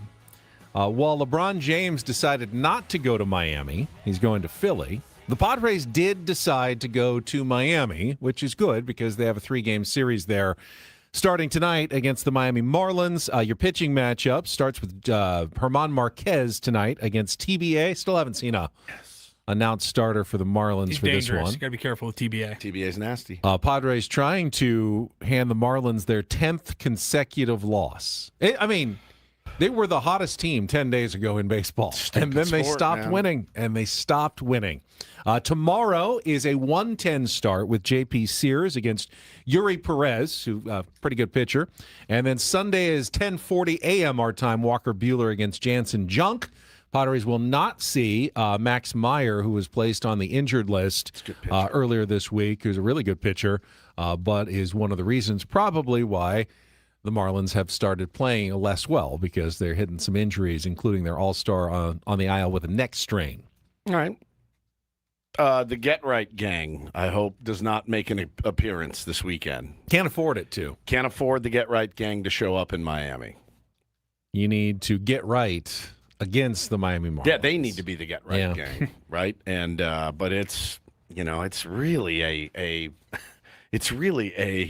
ass or get off the pot situation here for our baseball team. And I don't know. I mean, you can't be losing all these one-run games. Feels like they're getting off the pot. 0-4 now in one-run games since the All-Star break. You win 2 or 3 of those, completely different situation right now, but you have to have a good record in one-run games the rest of the way. Well, you have to be winning all these close ones. This sets you up now, too, Ben, because you mentioned the teams that they play after, right? Mm-hmm. I mean, this is like a stretch of what should be considered a softer part of the schedule. It's all we heard is how weak the schedule was. Well, I mean, if you come out and play the way that you've played, giving up leads, blowing games late, it's unacceptable behavior from our team.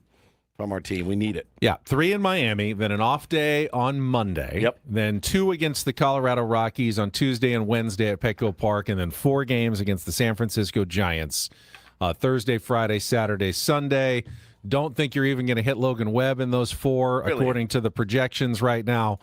You just need to take advantage of these next 9. And then you got 4 in Arizona, the team that you're trying to chase down. So if you played good ball over the next 9 against these weak teams, 7-2, 8-1. I mean, you would go into that series against Arizona with some momentum and certainly a chance to probably put yourself into the wild card hunt. But Feels like a miracle, those games come after the trade deadline. They will take the field in Arizona at 6:40 p.m. just like last on year. Monday. That's 3 hours after the trade deadline. So you have to play well in these 9 games to really feel like you still have a chance. And then you go into that series in Arizona and you still have a lot to play for the last 2 months of the season. But you have to play well now. It's a good point here from Ray. He says, I still blame Adam ever since his Padres are in first place tweet. I know. Remember that? We said it. That one day we're like, bro, you don't tweet that out. He did.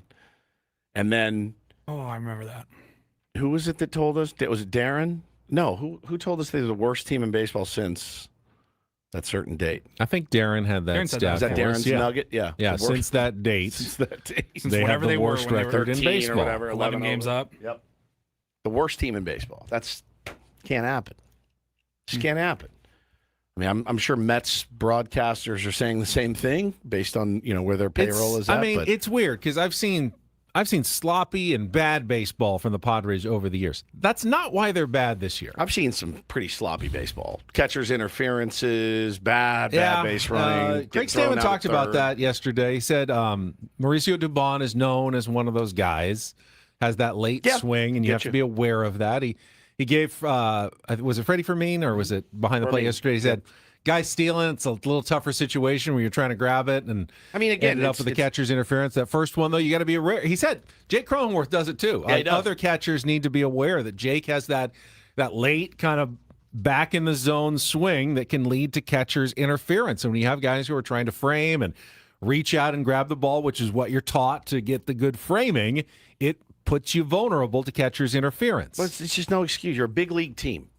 It just the getting thrown out at third, the poor base running, there's a play yesterday. Ty France up the line. Looks for Matt Waldron to be there. He's not even in the frame. But a great play by Ty to get the runner at second. Really phenomenal, but it's like awareness and thought and throw to make that long throw to second. It's the stuff that makes you bang. You have to be perfect right now. You can't afford to take a play off. You can't afford to lose your head for a minute. You can't afford to do something dumb. And I'm seeing it more and more as the pressure mounts, right? They're just not buttoned up. They're not I dialed just think in. The biggest mistakes they're making are pitchers leaving balls right down the middle. Right down the middle. That's Guys in this league the hit one those. that they just haven't been able to overcome lately. Yep. And so which is all the more reason why you have to be perfect at every other facet, right? Like at base running. And I know every pitcher is going to make a couple of mistakes over the course of a start. But your whole start is a constant mistake and has been for a while. So I think you got to cut that guy, man. Whatever it is, it's not working. There's nothing underlying in what Griffin Canning has brought to the table. You go, as soon as he figures out the shape of his cutter, we're going to be in great shape. It's all bad. I mean, you're losing every time he pitches. Every time he pitches. With the day off on Monday, you can skip his turn in the rotation. What do you need him for at this point? I mean, there's got to be. Is Giolito close to coming back? I have no idea. It's just as dire as we it don't can really be. talk about it much, but Randy Vasquez falling off the map was been terrible. It's huge loss for this team as well. It's a huge loss. I don't know what's happened to Randy. If it's He's looked mental, a little bit better out of the pen. I mean, the other night was he got dinked and dunked to death. He had a couple of decent pen outings. Still gets the ground balls and double plays. With Randy, it does matter like where that ground ball goes. Oh yeah, makes a huge difference in his outcomes. But again, if we keep that's still better than Canning. I mean, he's not giving up home runs, 3 or 4 home runs every start. But bro, I'm watching the Royals Tigers yesterday, and they're like, and in comes so and so. I've never heard of him, and he's 98, top of the zone. We got a bunch of soft tossing, pitch to contact guys. like that's all of our starters. Oh, we're just gonna mix and match and. It doesn't play, especially when you have 7 of them. And then you got guys trying to be crafty out of the bullpen. Which is funny because now the soft tossers are Walker Buehler throwing 95 is a soft tosser now in modern baseball. But when you Even come Griffin Canning is, 96, and that's a soft tosser. When you come out of the bullpen, as Randy Vasquez, Kyle Hart, who has touched 96 certainly, but he relies on guile, as does Griffin Canning, as does Walker Buehler. We have a bunch of guys that were relying on guile. And I'm watching other teams going, Jesus, this guy is unbelievable. I've never even heard of him. How must it feel to throw 96 and realize I still have to just rely on guile and off-speed stuff to get guys out on the big league level? They don't sit. 96 they usually don't do sit anything. 96. I know. These are guys that are coming in. You know, I watched this kid yesterday, Melton for the Tigers. He's a starter. And I watched Gavin Williams yesterday. Oh, my God, for the Guardians. Bro, it's 98 top of the zone, but it looks like it's 103. Nasty. There's just all these guys coming in, and we got guys like that in our pen for sure, but we can rarely deploy them, or we deploy them for too long, and it just doesn't work. Grit and guile is not going to get it done with this team. All right, to wrap things up, I had an all-timer flub earlier this week, which inspired us to bring it back. It's been a while, so Paulie, if you could, wrap us up with some flubs of the week. I had to go back several years. I just picked like the last, like one of the most recent ones that we did, and then added the new one. So I don't even know what some of these references are. I think there's some coronavirus references. This was from a long time ago. That would tell you that first base is a place they can upgrade. First place, too. First place, definitely. Tatis has paid the big bucks to be our Charlotte. I have done it again. I haven't heard much. The organization, Bob Melvin. Who is Bob Miller? Because Penske Lincoln's Dong Days of Summer sales event is on right now. Benny and call a public safety power shutoff. The meteorologist at STNG, I'm in trouble too. The ump show is starting in 4 minutes. Let's go, babe. Sherwater's behind the dish. Come on. The dish. And, of course, San Diego State taking on number 14, Yuha on Yuha.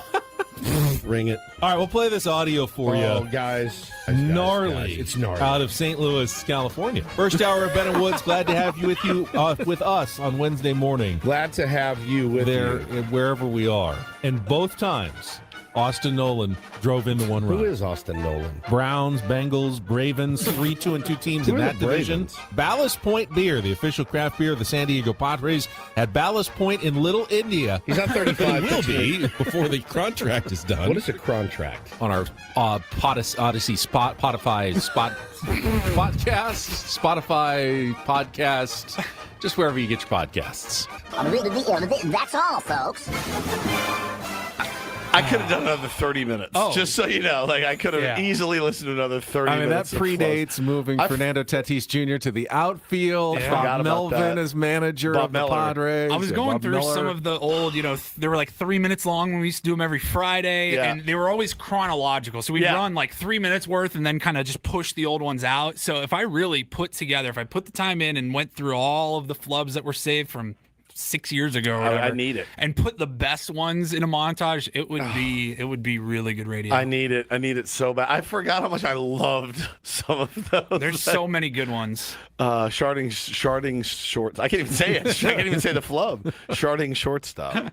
Amazing. Woods, I hope you have a phenomenal time on your Hawaiian vacation. We won't see you in person for like 2 weeks. Let's see here. See me in person on 2 weeks from yesterday, August 6th. You'll be back Thursday, August 6th. I'm bringing you 2 weeks from yesterday. I'm bringing you all the macadamia nuts you can handle. Your favorite. Nuts. I'll bring you guys some Lay's, all kinds of good stuff. I always deliver from Bring Ben Hawaii. some beef, maybe. But the beef was quite good, I thought. But we will back on Tuesday. You'll be on the air. Don't worry. Yeah, We're not on the air. losing Woods. He's taking the equipment. Yeah, we'll of see him course I on the am. video stream. Hey, you don't have to. That's it for us Have for fun, a buddy. Friday. Thank you, guys. Thank you for joining us, Tier 1s. For Paulie Reindl, Stephen Woods, I'm Ben Higgins. San Diego's best sports talk radio show. Ben Woods on 97.3 The Fan. So long, everybody.